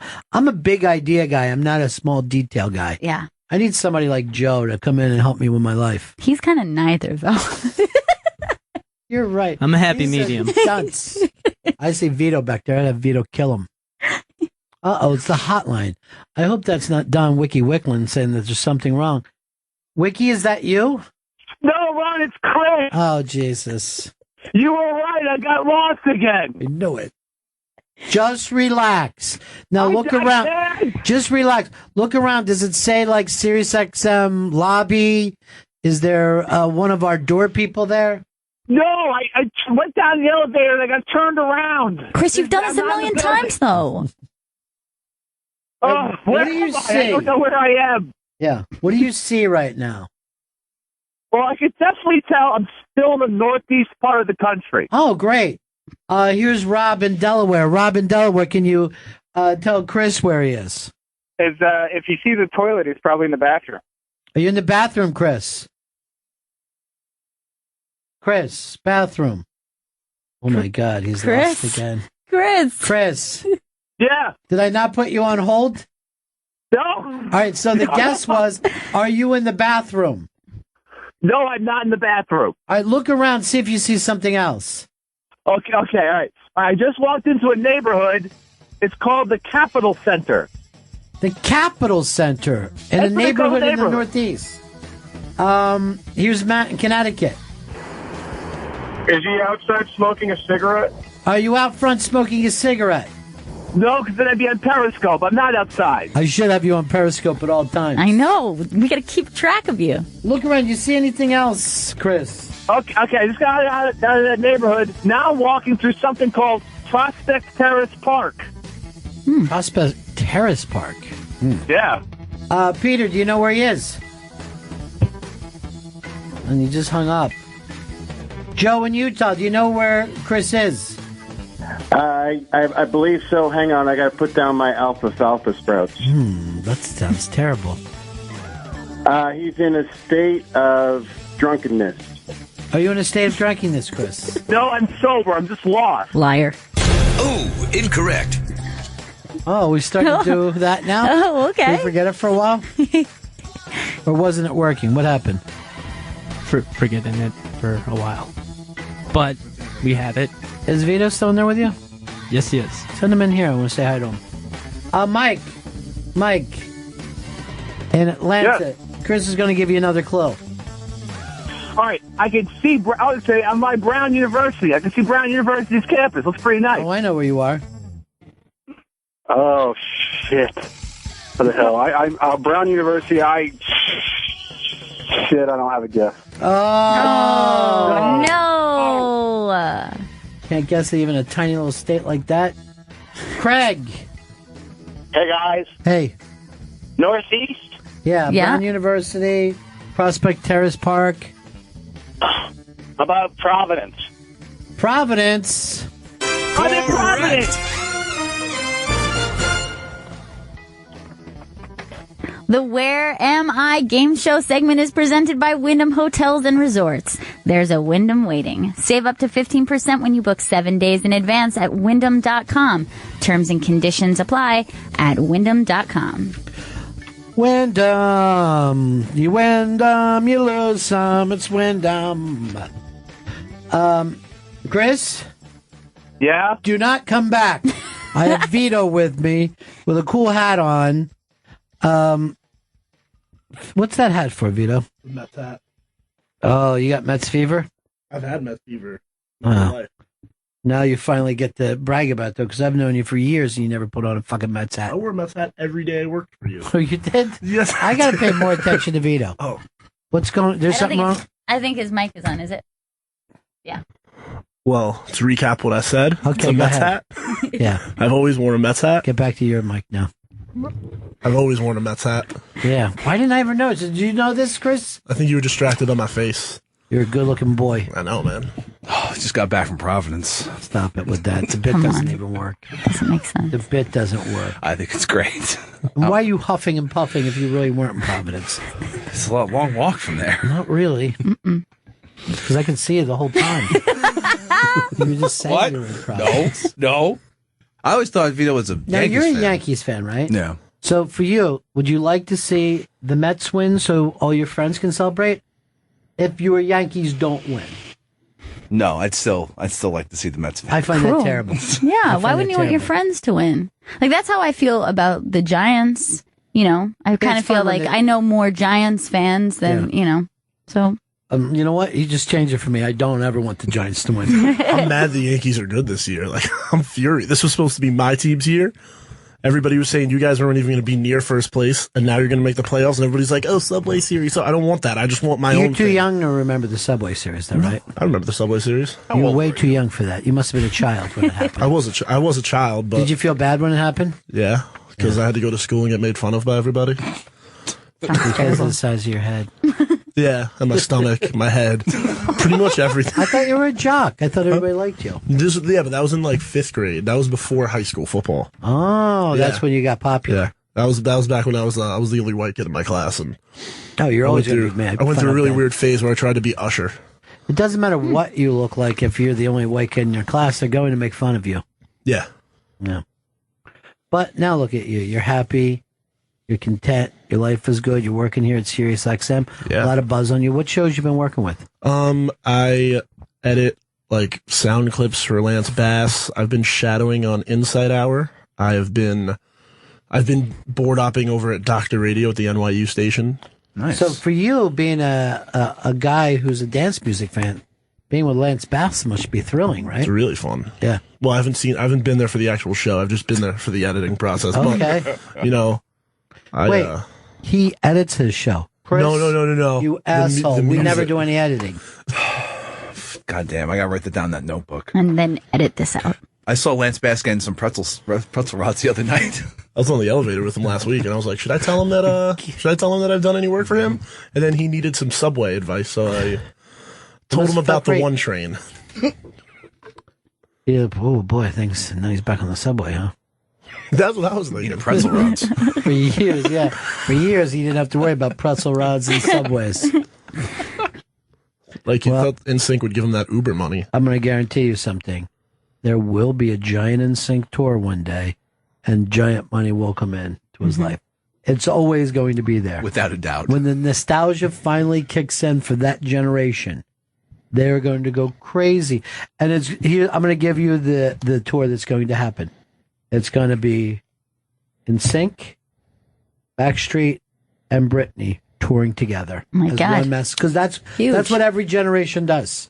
They wait until the nostalgia's big, and they give you all the people that you would never have seen together. They'll give you all at the same time. Well, Backstreet Boys did that. They toured with New Kids on the Block. And they call themselves NKOTBSB.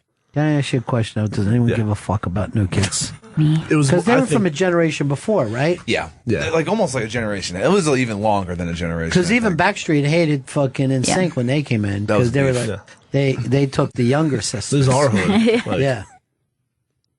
That made them just feel old as shit. Still love the New Kids, though. And Well, New Kids sheets. Can I tell you something? New Kids on the Block had lots of hit, and Chinese food makes me sick. And I think it's fly when girls stop by for the In the summer. In the summer. That guy's dead. I know. The guy who said that song. I can't believe it. Sad. Murdered. What? I think something happened. I don't know. I don't know. I got to start reading the article. Hopefully it wasn't a murder-suicide. Why? Those always seem particularly crazy and nasty. I'll just do a suicide. I'm not going to murder anybody first. Seems mean. And you know what? I'll fucking write as my suicide note. I could have killed all you bitches, so you're welcome. You know how lucky you are. How Wookiee you are? Lucky. Oh. He said how Wookiee you are. He's fucking Big Star Wars fan. He's so, Star really? That's Wars so unusual. He's huge right now. Yeah, it's big. I think this Star Wars thing is going to be real big. He's right. It's big. I'm thinking big things. December 18th this year. I think it's gonna come in at number 1. That's my sleeper pick for this year. Yeah. I forget the two girls from SNL that everybody loves. They go up against Star Wars. Their movie. Oh no. Is counter programming to Star Wars. Now, it used to be a great idea because theaters would sell out, so people would be like, well, we're here anyway. Why don't we go see the Liz Lemon movie? But now they'll just fucking give, if there's 24 theaters somewhere, they'll give 23 of them to Star Wars. Well, I was told that Star Wars made an agreement where it's like they're only, if they bought out every IMAX screen for like a month. Yeah. For the movie. So like what, I don't even like, I don't know how many, well, people are going to see it like 6 times, right? Can I ask a question? Are the robots going to be in this Star Wars? Yes, I believe Good. so. It's going to be good then. Then I'll definitely see it. Even the gay one, the C-3PO, I believe he's going to be in it. He's going to come out? Yeah, in addition to the soccer ball one. I like soccer ball the best. He's my Yeah. favorite because he's no. They made a toy of him already. There's a toy. You have soccer ball rolling around. I always liked Luke because he was on an adventure. You know, no one ever brings up Luke. That's so you. But I liked him, yeah. And then, you know, that Han Solo was a real rebel. Oh, yeah. And he had a dog with Hello. him. I forget what the dog's name was, though. Dog, I think. Short Round. Short Round. Hey, that Mr. Jones!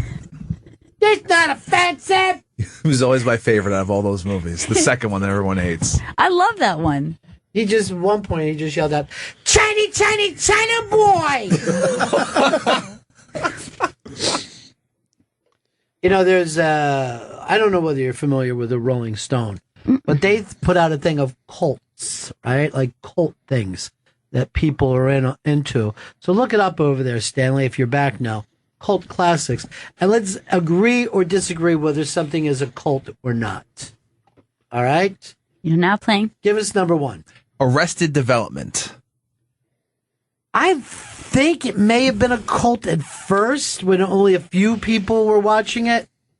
But it's mainstream now. It was so cult it got canceled. That was a cult, but it got brought back and everyone loves it. It's not a cult. No longer a cult. No it longer was a cult. But it was a cult. Yes. I mean, I feel like I was in that cult for a while. Only twice in my life have I ever binge watched anything. And you talked me into binge watching Arrested Development before they brought back for the other season. Right. I'm like, I don't want to binge watch. I don't like binge watching. And then when you put it on, I'm like, more binge watching. I love everybody in the show. It's amazing. So yeah, was a cult, pure cult. Now, no longer a cult. It's accepted mainstream comedy. Next. The Big Lebowski. The cult got big. Yeah, at that point, is it still a cult? I mean, It's not is a the cult. Catholic Church a cult? Right. No, I think that the Big Lebowski, first of all, you're talking about enough stars, big enough filmmakers, you know. Yes, like, everything's big about it. Even Lebowski. did people get obsessed with it? Yes. But they're not a cult, they're a majority. Yeah, you're not a cult if you happen to like The Godfather. That's not a cult. If there could be a cult of people who don't like the Big Lebowski because they're I've in the never met 'em. minority. I will say this. I'm a cult of people who hate the people who like the Dude Bros who like Big Lebowski. Right. Because then you bring up the directors and they're like, who?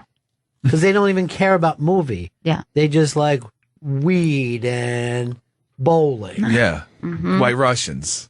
So it's not a cult. Then the next they have is Clerks. Made like 12 movies. Certainly was a little cult film when it came out, little black and white cult film.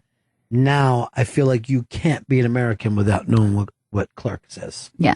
I think Original was definitely a cult. Yeah, it's not a cult situation. anymore. Kevin Smith is a big star. Most people are just big fans of like Jay and Silent Bob. Like most people on the have planet. Yeah. And have seen at least one of those like 11 movies. Yeah, or excited about Mallrats coming out. You're like, hell yeah. Yeah. I mean, if you say to people, would you go see Mallrats? I'm like, yeah, I go see Mallrats. Watched it 800 times. I'm like, now you have. Next is Doctor Who. Well, that's been around forever. Like 60 or 70 years from like, it originally was like a radio show, then it's been, on TV for 50. I might say this. Cult in America, not in England. I think it's certainly a cult here because I feel like they're all talking about stuff I don't understand. Oh, I've Cult. never watched it. I've never seen an episode. And I'm like, I'm not going to binge watch 70 years of fucking show. I don't have the time. It's impossible. So you're agreeing cult? Yeah, it's a cult. Not in England. There it's mainstream. It's obsessed. Here it's cult. Okay. I mean, they've left it on for 70. Evil Dead. I'd still say cult. Cult. Although I don't think it's a cult. Why? Because people love Ash. They love him. And Sam Raimi. Yeah, but most people haven't seen Evil Dead. Yes, and people like to congregate, watch it together. They like have inside conversation about like, Evil Dead. And let me say this. I've also watched it and go, what is this dumb shit? You know what I mean? Like, this is dumb on purpose. Like, it annoys me. And other people get joy from it.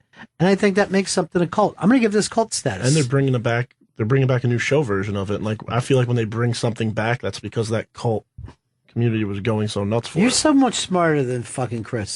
He's a dope and you're great. I was It's a just bullshit noticing that. answer. No, it's he said they're bringing it back. No, yeah, this show is like about Ash. Freaks and Geeks. Was a cult. They never did bring it back, but everybody went on to be famous from it. I might give it cult status. I think it is because there was a time where everybody was like, "Oh, have you seen the show?" Not many people had seen it. I noticed this though, from my good friend Paul Feig. You know what he calls it? What's that? Freaks. Because I called it Freaks and Geeks, and he would answer me, he goes, well, the thing about Freaks was, and I was like, fuck, I should be saying Freaks. It's pretty cool. Yeah. I tried to call it F and G to see if that would get anywhere. It didn't. Next is Ghost, which is a Swedish metal band. I'm going to say definite cult because I've never heard of this. I don't know what this I thought you is. meant Patrick Swayze. Is this the one where they kind of set up a thing where they were trying to perform at the same time as the Pope in Philadelphia? Because they have like kind of gothy, like Skeletor makeup. Yeah, they're scary looking. Or skeleton makeup, really. It doesn't have to be Skeletor. The Guar.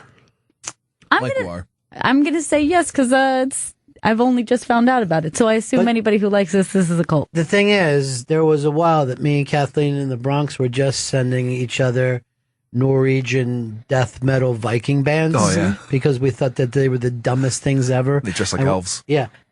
It's a lot bigger over there than you would ever believe. Like everyone listens to it over there? It's basically like saying, do you like music when you're over there? And just a dude with a fucking Viking, he's swinging an axe.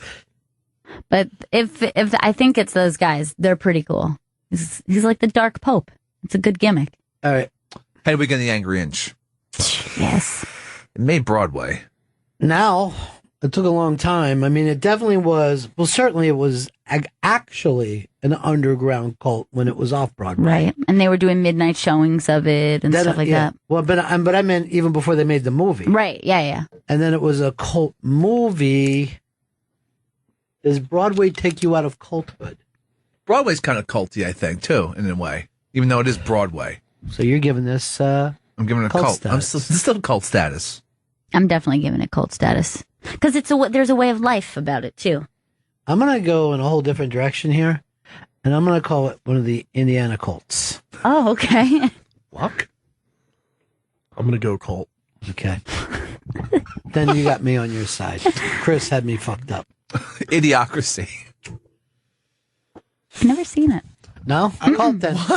I feel like Wow, Mike, yeah. Mike Judge as a whole is like cult, like the way when you brought up Clerks, I would think that the Kevin Smith universe was Yeah, so smart. was It's great cult. to have someone so smart. Butthead were huge. No, Were but I'm they- talking about like Office Space and his movies. Office Space is huge. Office Space wasn't huge. First, go look up its box office receipts. Everyone, yes, I know, but He's right. everyone knows what Office Space is. Everyone's seen it already. Everybody knows what Arrested Development was, and it was number one on your list. Right, yeah, he's right. He's so smart. I said Arrested Development wasn't a cult. Are you telling me if I called my dad right now and I brought up Office Space and Beavis and Butthead, that he would know what it was? I don't think he would. So Idiocracy, cult. Cult. He's turned me around. Vito's turned me around. Daniel Johnston, Cult. That's just Definitely flat cult. And Love. Cult, I'm in. Andy Kaufman. No, he was big even when he was alive. That's just. I mean, he was gigantic. Okay, well, they have Lost on here. No. I'm gonna wait and see what Vito thinks. Bullshit. It's. Are we only talking about cult classic in the sense that like what, like not being big? Because like I think the fans were cult like. Yeah, Where like you're they right. went on message. This was a giant mainstream TV show. Yeah, but Yeah, the but he has fans, a way but of the opening fans it were up. cult Vito's like. talking. Like I watch Lost every week. I have like 3 different box sets version of it on That's Blu-ray. pathetic. That's so cool. You know what that smoke monster was? What? I don't remember. To be honest with you, I don't know why I Hey, brought what that about up. some pussy who went to a fucking Lost finale?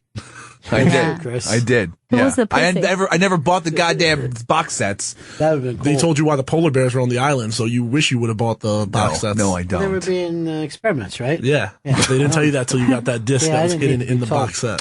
Magic the Gathering, the card game. Definitely cult. Absolutely. Yeah, I've heard of it, but I really don't even know what it is. I think that's just for kids. Yeah. Yeah. Not No. Cult Some kids. Okay. culty kids used to play at my school. That's when you're too cool for Pokemon. They're cool dudes. Neutral Milk Hotel. They were cult, but I feel like everybody knows them now. Joe doesn't.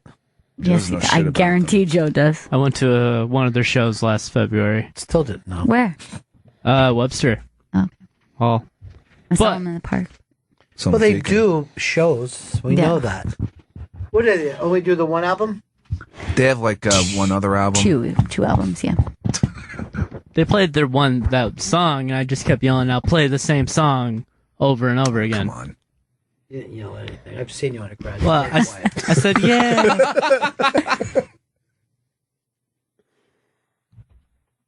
The video game Oddworld. Never heard of it, so it's a cult. Cult. I guess it's called. Yeah, I don't know it. It's an odd world. Plan 9 from Outer Space. Yeah. Made up fake cult. That was when something gets so big that they throw parties for it. Might as well be fucking Rocky Horror. Yeah. We get it. It's stupid, but you know they made a movie about it. That's how fucking famous it is. So bad it's good. Quantum Leap. Is that a cult? Because I'd love to join. It was a mainstream TV popular. show. Scott back. Is it like cult status now? Are like people getting together and watching Quantum Leap? Hear anyone talking? You know, Let me know where. I'll be there. If you ever have a friend who's like in a bad spot, I came up with I call the Quantum Leap plan, where I'll go like this. Suppose Scott Bakula just jumped into your body right now. He wouldn't be, worried about your past. He would just be working. What would he start doing? Well, how would he correct this? Because the great thing about Scott Bakula, when he would leap into somebody, he didn't give a shit about their past. He wasn't like, oh, I embarrassed myself in high school, so I'm not going to try that again. Right. You know what I mean? It's like a brilliant philosophy for people to try. You can Scott Bakula yourself. I'm going to write a book on it. I'm going to call it Bakula the Future. Perfect. Man, I didn't know if I was going to come up with anything. It was really out there. I was like, quantum, that doesn't work. Leap year, do I want that? Rocky Horror Picture Show. Yes, of course. Was a cult. Now it's a forced thing. Now it's just a thing. Now it's like something you do at midnight. It's But like do people roller still do skating. it? Yeah, it's because children do it. They're kids that aren't really partying yet. The theater on 23rd and like 8th Avenue, they still do like Well, they Friday started midnight it there. showings. Oh, they did? Yeah, that's where it Oh, I started. didn't that know exact that. spot. Yeah. That's news to me. I was at one years ago with another world famous comedian, and So we went in, we hadn't seen it in years, and we were just standing there because it was attached to this comedy club owned by the same place, so you could walk over. So all the kids were doing their stuff that were out there. Well, he decides that the old guy who is like the announcer of it, you know, like the narrator, looks like Ted Baxter. So every time that that guy would come on, me and him would go like this, Lou, Mayor, Lou, you know, because we thought, all right, we're going to join in. And people start getting mad at us. And they're like, you don't say that there. I go, you can't fucking tell someone how to heckle. Yeah, and people heckle any way you want. How can it fucking be real if there's forced heckles to yell out? It's garbage. Yeah, then that's not chaos. Lou, Mayor.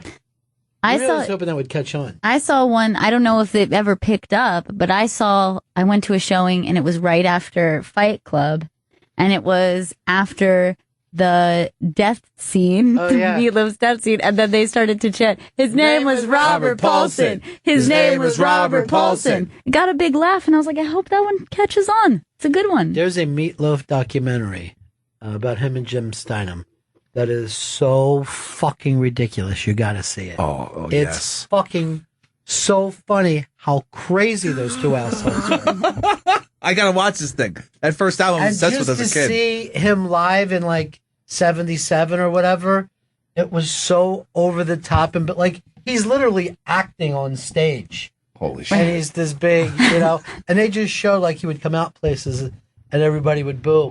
One night in front of the fucking Tower Theater, he opened for, I believe it was Elvis Costello, and we came up and Meatloaf was kicking his fucking car, saying, fuck these people. I'm an artist. I don't need to be treated that way. And like within 6 months, it was the biggest fucking album in the world. Jesus, but Meatloaf. Philly was always a bad place to go if they didn't know you. Especially if you coming in with that crazy ass act. I don't care what you were doing. Yeah. If you went to see, let's say if you went to see Cheap Trick and then miraculously Jim Morrison was brought back to life and the Doors reunited, everyone would start booing. Fuck you! You're not the headliner! Just fucking coins hitting them and shit. Fuck you, Philly! So many shows I saw, someone would just yell, fuck you, Philly. Dress up to a set early. And I was like, no, we got no music. They're not coming out any earlier. Come here. That's the encore. Fuck you, Philly. What? They're just... I don't say anything about your fucking shitty home Vito Greek wouldn't say town. anything like that. Vito's the best. He's so good. Vito's okay. I'm great. Star Trek is the cult. Oh, God, what a tiny little thing that says Star Trek. Again, 67, when it came out, it was a cult. Not anymore. Twin Peaks. Just stop it with this fucking game. It's gotten stupid. Humphreys McGee. What was that? Humphreys McGee. What is that? It's a jam band. Our buddy Jam Band is here. Let me tell you this. Here's the thing about jam bands. If it's more fun to do than it is to listen to, you know what I mean? Like it looks like it's very great fun to be in a jam band. They have a great time, dude. They have a wonderful time. Just jamming nonstop. Is that one of your favorites? Humphreys isn't really, they're a good jam band, but they're more like prog rocky than they are like a jam band, I would say. Okay. So, cult then. See? What's cult based on that? Prog. Progressive rock, like an Emerson, Lake and Palmer. A yes. Oh, okay. Asia. Was it? I know them. Good. Valley of the Dolls. I've never God, seen. You're just reading off these things. I've never seen Valley of the Dolls, but I feel like I would like it. It's great hair, great makeup. It's just terrible dialogue, though. Warriors. We had the entire cast of Warriors willing to come in here a couple weeks ago. The entire cast had done a reunion. Mikey D had lined it up. Not only that, we could give out tickets to the Warriors reunion. What? Guess who cockblocked us? Who? It was I. What? I cockblocked. Why did you cockblock? It was a very busy week. There wasn't a busy week. And how busy are you? You know I would have got to go. Hey, Warriors! Come out and play. They showed those guys. They're all older now, and they were riding the thing into Coney Island. Love They it. still didn't have the, just fast and no shirts on, but they all had gray hair. It was fucking excellent. And then they were showing that there's Coney Island gangs that dress like them. That's nuts. Is any of them dressed like the baseball Furies? Oh, I'll do that for the World Series. Because like that was the most intense gang process I could, like having to paint your face every morning. Like a baseball. Yeah. And And then- wear matching jerseys. Well, you're dressed like the Yanks. Frank Zappa. Oh, Frank Zappa's an actual rock star. He's a rock god. But there is a group of beloved fans. Well, isn't that true of any group, though? They seem intense, though. There's like a sort of intense community with the Zappa fans. Yeah, that they don't like any music other than Zappa, and if you bring up anybody, they're like, Zappa fucking destroys them. Yeah. Every note was magic, everything about it. If you go back and again, you could say the same thing about jam bands. Is like, I'm sure it was wonderful to be in that band, but a lot of people are like, you know, it's not toe tappy. Oh no, not You at know? all. I think Zappa's a rock star, though. Yeah. Sorry, that is not a cult. What are you writing up there? We need to break one more time. Bennington. This is Bennington on Raw Dog 99, Sirius XM's Comedy Club. Here's the problem with dinner. You're either overpaying at some restaurant or spending half your life preparing something at home. Blue Apron has changed that. Changed it for me. Changed it for Ronnie B. It's going to change it for you. Blue Apron delivers farm fresh ingredients and step-by-step recipes to your home so you can create incredible meals without going to the store. For less than $9 per meal, Blue Apron sends you fresh ingredients that are perfectly proportioned. Blue Apron is making cooking delicious meals really easy and really fun. No trips to the grocery store and no waste from unused ingredients. Plus, you'll learn to cook with specialty ingredients that are normally hard to find. You'll be a master chef cooking meals like basil sweet chili chicken with coconut jasmine rice. Did you do the beef Szechuan noodles this week? Yes, I did, and it was some of the best stuff I've ever had in my life. You know, I've been with Blue Apron well over 2 years. Long before. I want to say this before most people even heard about it. Yeah. And now, I feel like, and I know this sounds crazy, I feel like I'm as good a chef as anybody in New York City. I believe it. I think I'm a better chef than Bobby Flay is. At least if I was cooking the same meal as him. I was cooking a Blue Apron meal and he was cooking. If I already got, because I can't go around and find all the stuff in the recipes. And, you know, I have Blue Apron to do that for me. If I have to use a quarter teaspoon of something, they send it to me. The same amount of butter I'm supposed to use, they send it to me. Everything is there. I just cook it up, prepare it, and then I come walking out. And everybody goes crazy about it. I would feel very comfortable in a throwdown situation with what I've learned. With from Bobby Flay? Oh, yeah. Now, what about against Multimario? Yes. I will go toe-to-toe. I don't want to go against him in Italian, though. That's my problem. Or Spanish. Szechuan beef, I'll go against him because I anytime. killed it last night. You know what? This is the thing, too. If once you've had Blue Apron Chinese food, you're not going to go ordering Chinese. That's true. Because it's terrible compared to what we're doing. And it's amazing. Dishes maybe that you didn't grow up on, but you would get at a restaurant. Indian dishes or Thai dishes that you would get at a restaurant, but you normally don't get to make at home. Now you're able to make it at home. It's amazing. Each meal is also only 500 to 700 calories per serving, and they're prepared to taste delicious. The best part is recipes change weekly, so you'll enjoy something new every week. This is my week. Start on new stuff. It's coming in. You start today. I get my new stuff tomorrow. Have you looked ahead to the menu this week? I looked like last week, and I don't remember what it was, but I was really excited about it. I remember seeing the week that we have now and next week and being like, whoa, those two are going to be So you go off for vegan stuff, right? So vegetarian right now I'm going through a phase where I'm subbing out the fish for a vegetarian. I know. There's catfish this week that I'm totally stoked about. There's also a steak, which you get better steaks that you can get in any store. Yeah. Totally stoked about that. Really, really excited about Blue Apron. Your first 2 meals are free when you go to blueapron.com/rawdog. Dinner should be healthy and delicious. Get your first 2 meals free at blueapron.com/rawdog. Welcome back to Bennington. Oh, thank you so much.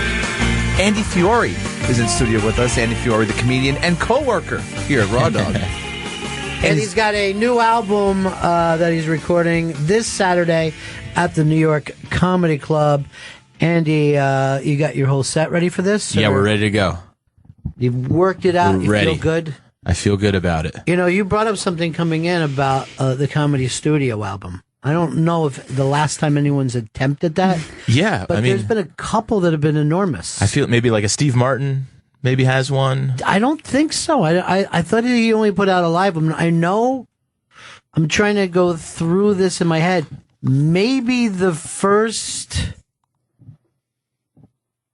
Oh man! Oh, Cheech and Chong. Oh, that Cheech could and be, Chong yeah. used to go in and do studio albums. Sandler. Right. His first Oh, two comedy yeah. albums. Were pretty Really? big. Yeah. And they were just done in studio? Yeah, it was done in studio. Yeah, there wasn't in front of an audience or anything. I think Bob Newhart had either done it in studio or had never performed material in front of an audience. There was one of those, or that thing, and it's really a classic of all time. That material, he didn't know how it was even going to do. And it's still an album that's talked about 50 years later. Cheech and Chong they didn't even know how to do comedy. They fucked around in the studio. And then what happened to them is they worked for, their guy had his own record company. So he was able, because he was sending out different albums, he was able to get this to FM radio stations and they started playing it. So they didn't do any club dates and then they set up a tour. They're like, yeah, we think we've got a tour ready for you. And they're like, what? It's ready. Okay. So what do we do? Just go and act out what's happening? Really funny when you think about it. Did Regan do a studio album? I don't know. Somebody wrote in that he did. I believe he did 2 studio albums. 2 studio albums. Do you know what a studio album is? In studio and with no audience. There's no audience. Why would Regan do that? Why would he just sit there and just start talking like that? Yeah, I mean, I can understand the other guys. When you get a little more sketch, Right. you know what I mean? Yeah. You get the sketches. Sketch-based. But God, how awkward is that just for pure stand-up? I mean, I can't imagine. For the crowd work alone, it's going to be difficult. What do you do for a living? I'm an engineer. What is this, a train we're on? Huh? How we feeling tonight? No, I'm not that kind of engineer. I'll tell you, in my opinion, I want to get the name of this correctly because I always get it wrong, but Albert Brooks first of all, he did a studio album where he acted like, it's so fucking brilliant, but he acted like, I'm going to do an album that could be played for every radio station in the country. So we broke formats, and then he would do stuff like, this is Albert Brooks, and you're listening to WK, and then he was going to let them A, B, C, D, E. Shit. And then the other stuff where he'd be filling hosts. Hi, this is Albert Brooks. I'm here in your town right now, enjoying myself. This coffee's good and hot. Let's take some call. Hello, Albert. It's me. And he would just be interacting with himself. It's great to be back here in your hometown. It's fantastic. And he would do stuff like, this is Albert. I'm so glad to be here in New York, Chicago, Los Angeles, the Great Lakes area. It's so goddamn funny. And then he did another one. I think it's either called Comedy Plus One or Comedy Minus One, where he wrote a sketch, and with the album, you would get your part of the sketch. Oh my God. You were doing comedy with Albert, going back and forth. That's amazing. That's ridiculous. Yeah. I didn't realize that guy's genius till like later on in my life. Is that right? Yeah. Like a lot of it, what turned me on was his work, just doing his voiceover stuff on The Simpsons. Just my favorite episodes of all time. He was just like Scorpio, but always crushed. I mean, I always find out, I'm like, oh, Albert Brooks, another one. He is, he was amazing. There was a story about him that because he didn't really like touring, and he didn't, wasn't crazy about the audience stuff. He was thinking, acting. Well, he was another guy that was like a kid and would go on the Tonight Show doing a bit that he had never performed anywhere. Carl Reiner said, my kid hangs out with this kid who's hilarious. You should have him on sometime, right? Oh my God. So, but supposedly the story with Albert, that he was in a radio station and they said to him, somebody did comedy and they, went crazy. do you ever worry about that? And he goes, I think I'm going crazy right now. And he just got up and walked out. That's it. I'm not touring anymore. He used to do like late night radio, where he would just, or sometimes even fucking call in. And those things are just classics. They're just amazing how funny he could be off the cuff. Yeah. Now he's a cartoon fish, so I don't know what to tell you. But Modern Romance, to me, I don't know if there's a funnier movie. It's so good. Yeah. The In-Laws? The In-Laws was that remake of a movie, so that wasn't so much of an Albert movie. But yeah, he can't speak without being just hilarious. Just fucking crazy hilarious. Where people are actually saying, please stop. This is too much. Like even his friends are like, it gets on your nerves after a while. It's too funny. So you've got to know that since his albums are out there, your album has to beat it yet. All right, well, let's not set the bar. Have you decided what you're naming your album yet? We're calling it Plan B. It's a backup choice in life, so we thought that was appropriate. Plan B. Now you keep saying we. Who are you working on? I'm with Comedy Records with Barry Taylor. Taylor, cool. Sorry, Barry. He's he's been really great to me. He's let me just have free reign with it, and super supportive. We got to get him to stop in someday because I don't think everybody knows about what it takes to put that kind of thing together and how you do it. I love to have him on the show. And he's another. You were talking to Ben Miner earlier, another Canadian guy, and these guys are so laid back. I'm like, I'm not too nervous. I'm a little nervous, but he is completely calm. He doesn't give. I'm just like, all right, if that instills it in me, fine. Maybe he'll say like this: "That was great. I forgot to turn everything on." The good thing we're in the studio. Yeah. Now, are you going to make the audience aware that you're recording? Yeah, it's known to everybody. We've put it out there as live album taping, so we've promoted it that way. See, this is the difference. I've been doing radio forever, and nothing feels permanent about it. But as soon as you say something is an album, it feels like this exists now. Yeah. This is something that your grandchild could look at or listen to and go, I don't know. I guess that was early in his career. Right. Didn't have it that day. Yeah. That's a large part of it. But yeah, a large part of it too is also this is the culmination of all the material that I've been on the road with and doing for 10 years now. So a lot of it is let's get that done and move on. Start fresh. And something new. Because now you got guys doing a new hour every year. I'm like, this took me forever to get up to this. Right. You know?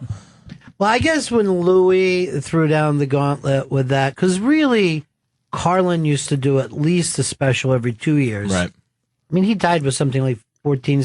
Well, we had Robert Klein in not too long ago, and he's had a ridiculous amount of albums. I mean, it really looks strange when you have a lot of comedy albums, you know? Yeah. That seems like after a while, you're like, why?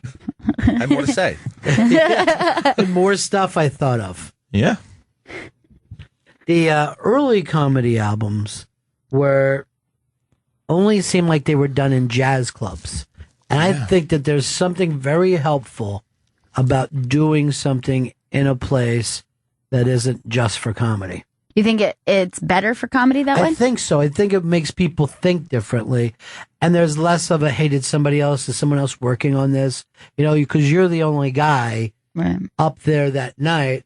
And it goes back to, jazz music with no singing for 40 minutes. So all those original guys that did that weren't working in comedy clubs. I wonder if it makes for a more receptive audience too, because I think one of the hard things about seeing comedy live is when you're dealing with a bad crowd who thinks that somehow they're meant to be interacting. Like they're like, oh, this comedian needs me to interact. That's true. For this to be good. I don't know if a music audience, if you said there's going to be a comedian, would have that same inkling to do something like that. I think it can go both ways. You know how many times like I've done awful restaurant and bar shows when all of a sudden the crowd's like, oh, I guess they're doing comedy now. Just no one told them there was going to be a comedy show. And now they have to turn into this comedy crowd. Yeah. And I thought I was just going to be eating and going home. Yeah, right. We were here for Monday Night Football. Yeah. You're stuck. Hey, everyone, shut up for a minute. There's some comedy. That's literally the announcements I've heard made. The funny thing is sometimes they won't even turn off the TV. Like they'll leave the TV on in case people, oh, there's Jenny Hutt. Well, I'm thinking of it. Jenny Hutt's Is up she there. on? Yeah, she was sitting in the middle. I don't know whether she's been there the whole time. I'm interested to see how the tennis ball stunt on The View went. If it works, she'll be a legend. She's gonna be legend. Yeah. Unfortunately, if she swallows them and then doesn't shit them out, people are going to get mad. I'll be pissed. Like, where's that ball? That's the grand finale. All right, I just thought of some in the Woody Allen film.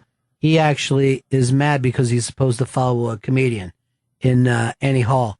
And he says to the girl, no, you can't put on two comedians one after another. You have to have a musical act to break it up. And now people would think it would be crazy Right. if Yeah. suddenly a musical act came in. Yeah, absolutely. Well, I don't think rock and roll fits, necessarily with comedy. There's been so many weird combinations. As you hear stories of somebody opening up for like a comedian used to open for Frank Sinatra, comics used to open for Aretha Franklin. Like that, I don't think happens that much anymore. Where you'd be like, really? That person used to open up for a huge musical act? Yeah, I can't think of the guy's name. Tom Dreesen. Yes, Tom that's what it was. Yeah. Dreesen did it for him for years and years. But even I think Sinatra always had it, and the point was always like, well, first of all, I don't want to move my orchestra shit around. I don't want another band up there changing the sound. It's cheap to have a comic. We only got to pay him $5,000 a fucking night. You know what I mean? Like in those days, it was like, what a break. $5,000 and you're in and out of here in 69. This is great. So, but yeah, Dreesen did it, forever. And that was all in the latter part of his life. But if you go back, Shecky Green and all those guys opened up. I think Shecky Green came in and did this show one time and he said that Frank had him beat up because he was doing pedophile jokes because Frank was married to Mia Farrow. So he would be doing pacifier jokes and all that. And then one night, there's just a knock. Frank says hello and just punching the shit out of it. But, Shecky probably deserved to be beat up. I'm not going to lie to you. Let's face it. Your name's Shecky. You probably saw some beatings in life. You caught a few. Has there ever been another Shecky that you've ever heard of? And yet, it's almost like a cliche. Right, There's an old comic like Shecky. You just say his name. There's not a lot of Sheckies running around. No. He came in one day with Gurion, and it was fucking amazing. He said that even when he was a big star, he would have such fear of going on stage that he would start his act on the other side of the curtain and just start working for a while. And he would hear the crowd laughing. And finally he was like, okay, I'm past my nerves. I'm going to walk out. He did the Jim Morrison. Yeah. Jim Morrison Turn used his to back to the audience. Jim, could you turn around for a second? Everyone would like to see you. The ladies find you very attractive, Jim. Please turn around. This is a song, everybody, behind me. You should have just snuck out and just left them there looking at the wall. The other guys would be like, turn around. There's a show going on. Yeah, Shecky's one of those names that got outdated over time. Like a Blanche. There's so many names now. They just didn't last. Gail. Yeah, that's one. I get this a lot. I have a great aunt, Gail. Oh, yes, I figured. Although old lady names are coming back, they're making a comeback, but not Gail. They're not picking that one back up. Is it because of the hipsters? Is that, you think? I don't know what it is. I think the those hipsters names do like old timey things, don't they? They do like old timey names, I think, but it's not hipsters because it's like literally the popular names now are like Rose and like I don't know, like a bunch of old lady names that used to be Tilly. I used to have an Aunt Tilly for like Dora. I had Miney. I had two Aunt Mineys. Miney. What's Miney? No idea. Never even asked as a child. Miney? Yeah, you just accepted. Yeah. Mina? Yeah. But why Miney? Mina, because I even had it, now that you mentioned it, I had a cousin named Mina, but I didn't even know it was connected. Because I used to just sing Mina Won't You Blow at her all the time. And, like, hey, everyone got it? Shut up. But do you consider yourself a hipster? No. I don't know why. Do I give off that vibe? You got a beard. That's true. And you do comedy, and you have a beard. You have tattoos. And you're wearing I have tattoos. And you're wearing a New York Ranger shirt, ironically. Nope. Die Hard fan. No, that's nothing ironic about that. Think of irony. This is Die Hard fandom. This is Don't nothing. you consider any faded T-shirt to seem ironic now? Damn, though? it is faded. Yeah. Faux faded. It does look well worn. Yeah.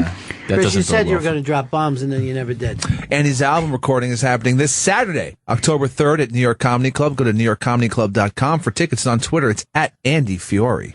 What time are you doing this show? 7 p.m.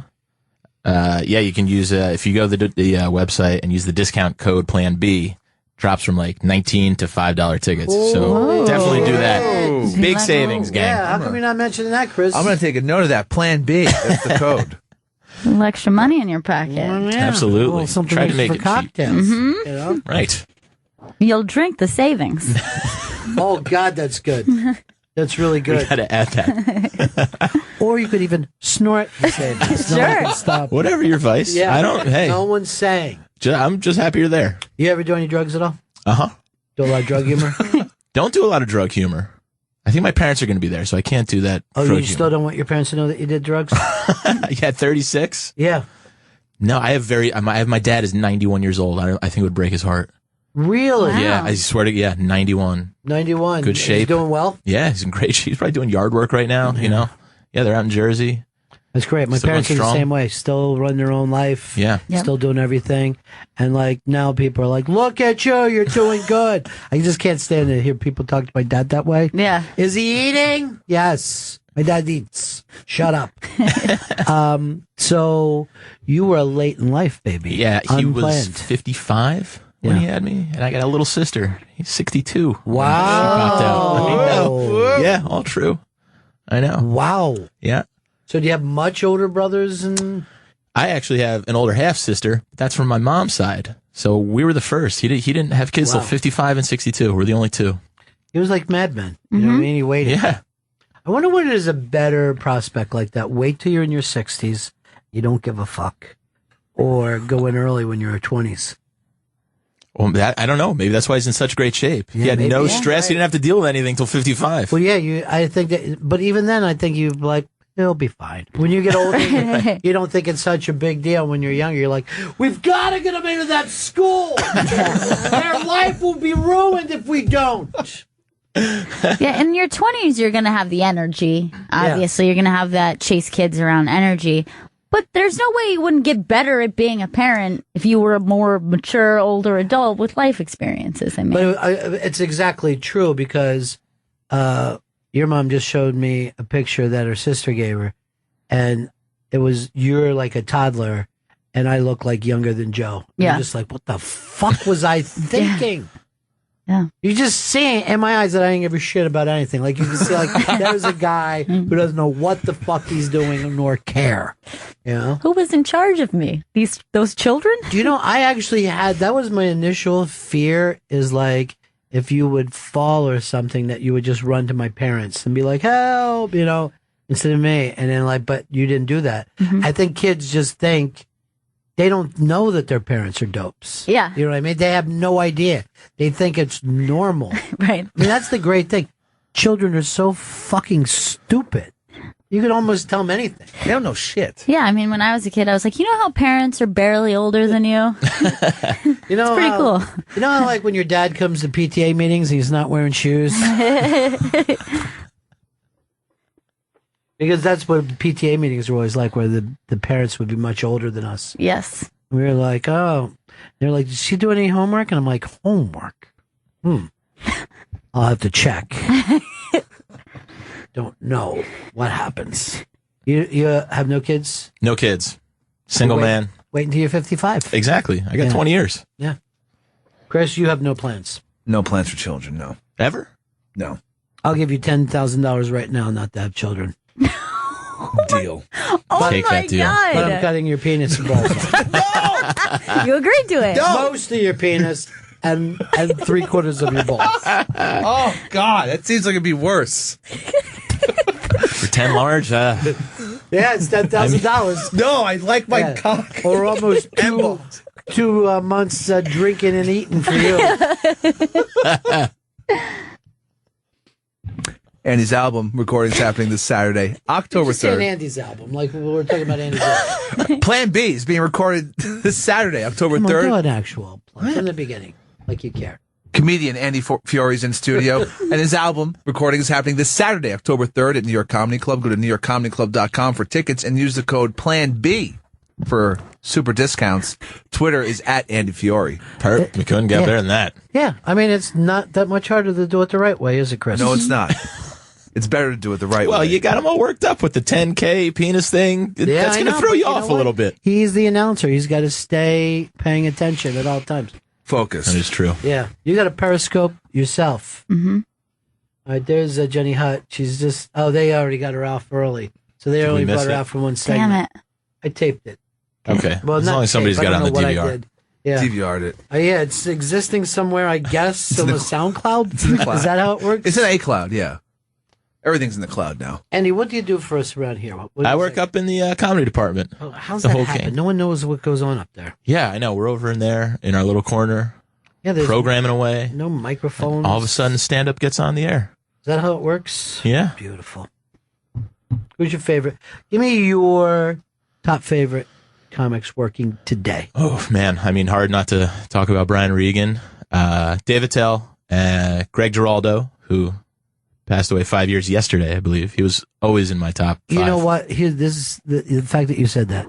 Greg Giraldo was a guy that every time we talk on Mass, but they go, Greg Giraldo, and we'd always go, all right, he's local, so we'll get him. We'll definitely get him. But we never got one. And I'm telling you, I never stopped regretting. I feel like I want us to do a Greg Giraldo special sometime. And just a brilliant guy. Just to put it out there, because he was absolutely so great. But I did that with a lot of people, like even like Robert Kelly. I'm like, well, yeah, when he has something to promote, I do it now. I haven't done Norton in a long time. A lot of the New York guys, I end up going, well, I'll get to them anytime. But then, you're just dealing with more LA guys one after another. I didn't want to turn this negative, Andy, but I guess I'm canceling your album. I just got right. so I He's so can't be there. upset. Dump I out can't those be there. plugs. Yeah.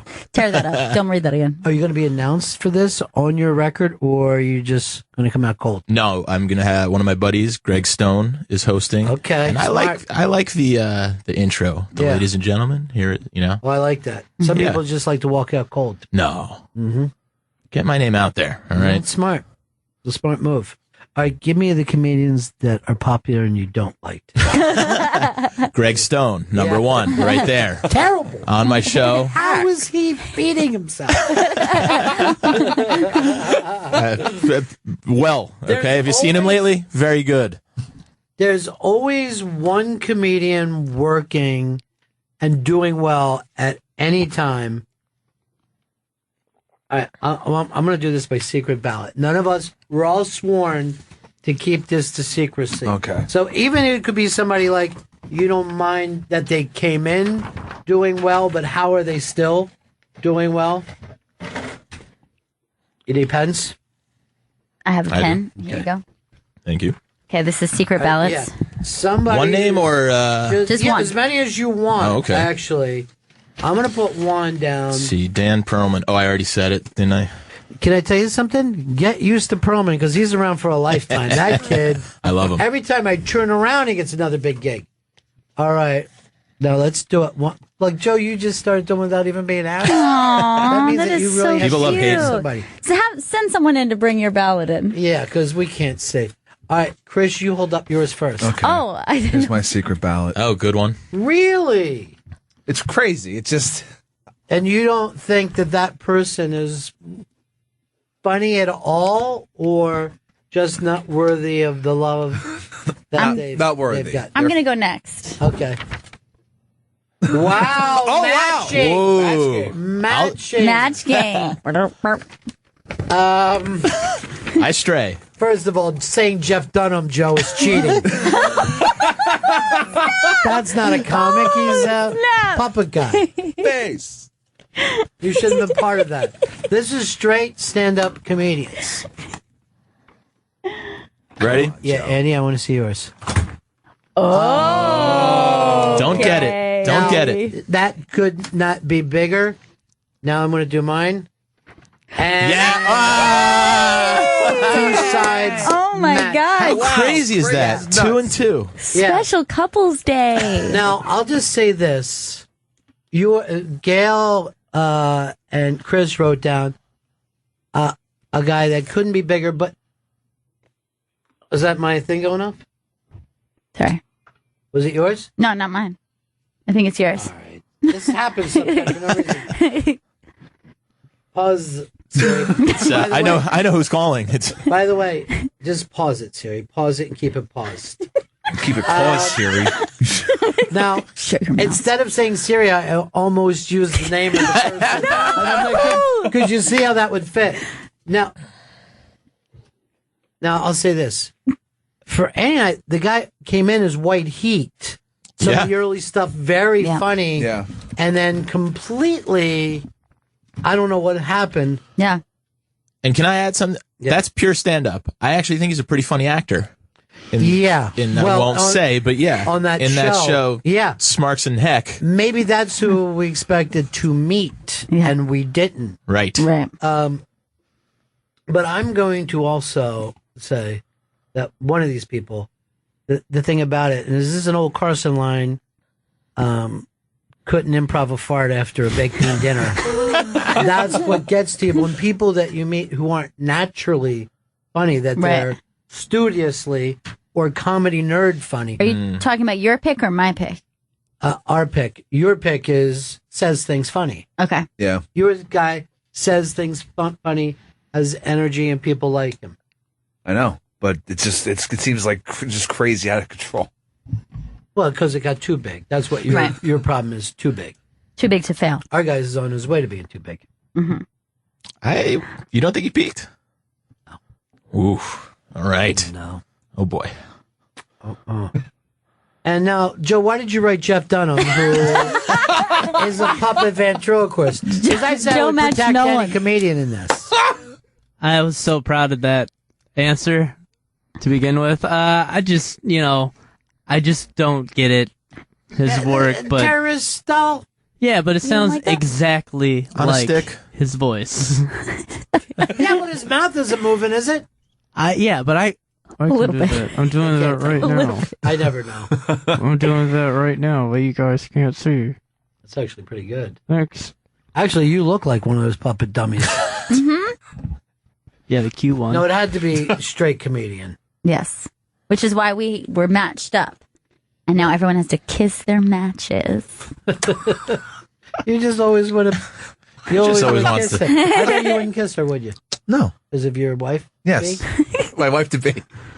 We've worked it out, Sheena. How long has it been since you've kissed other lips other than your fiance's?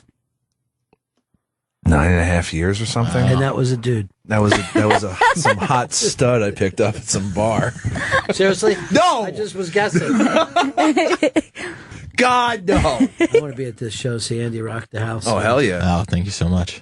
The Plan B album recording is happening this Saturday, October 3rd at New York Comedy Club. You go to newyorkcomedyclub.com for tickets and use the code Plan B. You just said Crode. Code. Crode. Use the And you didn't code. give out Andy's name, by the way. Andy Fiori. You gotta, here's the thing, in announcing, this is Andy's first time on, right? Yes. So when you have a guest, you nail it. So everybody at home go, because a lot of times people just tune in like, who are they talking to? Where's this album being done at? How am I supposed to get to the Crode? And then they find out everything. What kind of savings can I get from the Crode?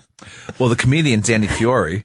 It's happening. The album recording's happening at New York Comedy Club. Go to newyorkcomedyclub.com for tickets. The code is Plan B. Code. And Twitter is at Andy Fiori. I had no complaints with Christmas reads. There's no reason you should. There's no reason you should. The man's a fucking just a genius at that. You should be doing car commercials right now. I love it. And people at home would be on, did he just say it's a Shetty van? What does he mean by Shetty van? Funny that you picked radio for yourself. Crazy, right? Doesn't make any sense. The show makes no sense at all. It's goddamn stupid, actually, when you start to think about it. All right, now it's What is today? Tuesday? Wednesday. No. Can't be. It's Wednesday. It is. Wait, it is, right? Yeah. Is it? Today is Wednesday. I Wow. missed that, too. I must have been knocked out for a couple of days. I would have sworn it was Tuesday. Or Wednesday. People call it that, too. Wednesday. This If you want to drink, just do it any day you want, Chris. You don't need alliteration for you to get fucking loaded. Wednesday, Thursday. Still waiting for one for Tuesday. Twofer. Tonic. 2 shots. Okay. 2 for 1 Tuesdays. There you go. What's your Friday? Fagel the fuck day? Is that what you go for? Fun Fridays. It's Fun Fridays. Nope. We're not on this Friday, though, right? In the morning? No. In the afternoon. We're on Like afternoon animals. show. I'm doing Anthony's show tomorrow. Have you ever been on his show? No. Would love to. Want me to put in a good word for you? That'd be Tell me great. that you got a hot new album out. He's using a lot of New York comics. Tell them we agree on people we hate. Yeah, that was very, very... I know. I wouldn't even say hate. Yeah, no, that's true. Just, Yeah. right. Do you hate your guy? No, I don't hate them, but it's just crazy. Hey, your guy's enormous now. Yeah. Enormous. Yeah. And not even in this country, going on a world tour right now. Stadiums. Yeah. Sold out Utah. No, they actually put a fence around Utah, started charging people money to come in. You know he's performing here. Thing is, though, he didn't sell out. No one ever brings that up. We got like 3/4. Place like so empty in the back near the Grand Canyon. There wasn't anybody back there. Is it obvious to think people know who we're talking about? Well, they know the Dunham, I think. Well, I mean, Yeah, Joe's that's hatred definitely for obvious. Jeff Dunham and Yeah. Americana.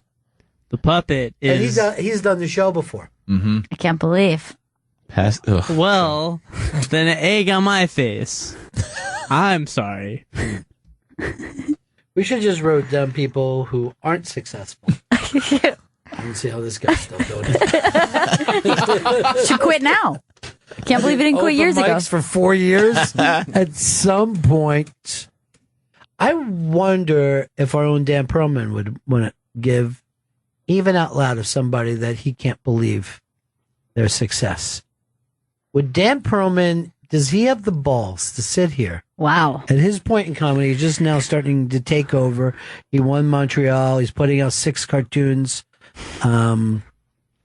Is there a comedian that you would want to say that is very successful and you don't get it at all?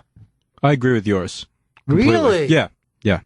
That's the one I would say, and Joe was waving me off because he had to go with Dunham. But I was trying to have input and Why give would that you have vote. went with Dunham anyway? The guy's a puppet guy. He's not even a fucking stand-up. Yeah, I know. I'm just saying I don't get the act. And I mean I All understand. right, let me ask you this. Do you get Miss Piggy and Kermit? Because Yeah. that's what you're comparing it to. There's precedence here. Yeah. People like a puppet. Either way, if we were going by ventriloquist, yeah, he'd be number 1 on my list. Okay. To go? Oh, look, you're trying to backtrack now. How about this? Name a second one. Second ventriloquist. Gallagher? No. I know. You know, ventriloquists, they are like Highlander. There can only be one. You have to kill the top guy to take over. I can't even think of one right now. Yeah. Jeff Dunham came in to do our show once, and he had the fucking suitcase with him, and I didn't even ask him about it. Don't even look at that thing. Like, hey, man, Oh, what's there's happening? You got a special coming out. Seems like a very nice guy. Yeah. Didn't one just win America's Got Talent? Now that I think about it. Oh, no. Terry Prater? This might have been a few years ago. I think Terry Prater is a wrestler down in the Georgia League. And he did win. Well, I game a free plug, Ladies and so- gentlemen, Terry Prater's coming to the ring right now. Start booing. Oh, yeah, Prater! All right, and someone wrote that the ventriloquist would won and was accused of stealing other people's acts. Ventriloquist acts? Of not, I guess, moving their mouth while having How do you steal a puppet. They didn't invent that. I guess there are puppet jokes that you could do. Now Otto George always, of course, killed me, slayed me. I used to know a guy named Pete Hefty that was so good at it that a biker fucking went up with a bottle and broke it over the puppet's mouth. You know it's convincing. And it was Pete Hefty and Justin, right? And Pete Hefty was the sweetest guy in the world. Justin was a dick, right? Okay. So I had my club, and we were bringing Pete back, and we're like, same money. And all of a sudden, like, Justin's like, I don't understand. He's been packing your room Holy I shit. understand, and I know that you paid, this person more. And I'm like, Justin, stay the fuck out of it. It's between me and Pete. He fucking started having the puppet because he could feel more, Wow. He's a great, great ventriloquist. And then finally, I'm like, look, Justin, there's a place that, there's a number in between both of us here that we can both be happy. Well, we'll do it out of the history of this. He's like, oh, thank you. I don't want you guys fighting. I want to see the Pete Hefty Terry Prater square off. Prater versus Hefty. Prater boys. Prater boys are coming to town. Yeah, I don't know. I don't know how the guy stole another ventriloquist act. But I guess they have ventriloquist jokes or whatever. Maybe he just stole someone else's act. Maybe it was a straight comedy act, and he was just doing their jokes through a puppet. Could be. What about you? Got the old "I'm not the dummy, you're the dummy." Yeah, that's a ventriloquist classic. Drinking water while yeah, there's some good ones. Classics. You're the one with your hand up my butt. The Albert, are you talking to Jeff right now? Yeah. Albert Brooks did a ventriloquist act, and he would do a thing where he wouldn't even hey everybody, hi, it's me, like his voice would, and then he would sing a song while he poured water into the dummy's mouth. It was just fucking rolling down, way down upon the Swanee River. Just water was coming out of the ass of the dummy. It was fucking hilarious. Joe wants to straighten us out on this. Go ahead, Joe. Yeah, it was Terry Fader who won the America's Got Talent. He got famous and dumped his fat wife and married a super hot chick after he got famous. Yeah, so that's what happens. Okay. I mean, I'm sure the wife saw it coming. Let's face it, you never would have got him unless he wasn't famous, honey. That's the only reason you got him in the first place. He had no money or fame. What are you now looking at pictures of the wife? What are you, a gossip girl? That's the new wife.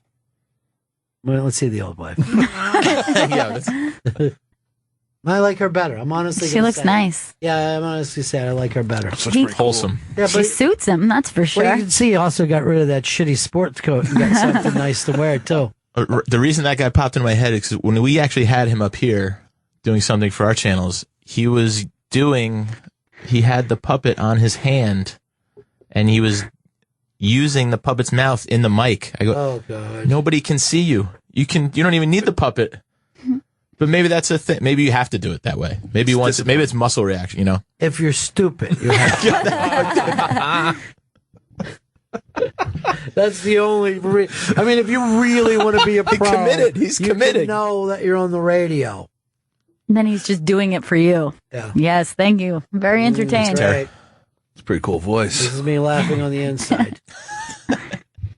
Comedian Andy Fiori's in studio, and you can go see his album recording, which is happening this Saturday, October 3rd at New York Comedy Club. Come at it like an announcer, not like a guy talking to his friends. Be an announcer with this. Comedian Andy Fiori's in studio with us, and Andy's having an album recording happening this Saturday, October 3rd at New York Comedy Club. Go to newyorkcomedyclub.com for tickets and use the promo code Plan B for savings. And on Twitter, it's at Andy Fiori. So I put in Plan B for savings? For savings on the ticket price, yes. It's $15 off the ticket. Yeah, now you say that. Okay. $15 off with Plan B. And he's not having an album recording. He's recording an album. He's recording an album. He's having an album now come on. We're splitting hairs now. That's Amish. Give the kid a break. You're literally Amish after a while. Yeah, he's come on by English. He's having an album recording in the barn. I hate this technology. You did great. Thank you. And I know I'm tough on him, but I'm not going to be here forever. That's true. You got to instill it. I want him, years from now to think to himself, what would Ron expect out of this read? And then I want you to just pour some down on this goes out of my 40. Mm-hmm. Yeah. Why are you going to be drinking a 40 on the air? Are you really going to just start drinking beer on the air once I'm gone? No. That's All right. traditional. That's it for us. Thanks for coming in, dude. Thank you so much for having me. Truly an honor. Thank you so much. Let's not wait around. I'd love for somebody to replace Chris. What? I was going to say that after I met. All right. Are you still here, Chris? I'm right here, right across from you. Give him one more plug before you Okay. go. Fucking do it rockstar style. Comedian Andy Fiori. His album is being recorded this Saturday, October 3rd at the New York Comedy Club. You go to the newyorkcomedyclub.com for tickets, and the code to get $15 off that ticket is Plan B. And on Twitter, it's at Andy Fiori. That's it for us. Look at this, another one of my interns. Another one. I want you to get this going around town. Mm-hmm. By town, I mean upstairs.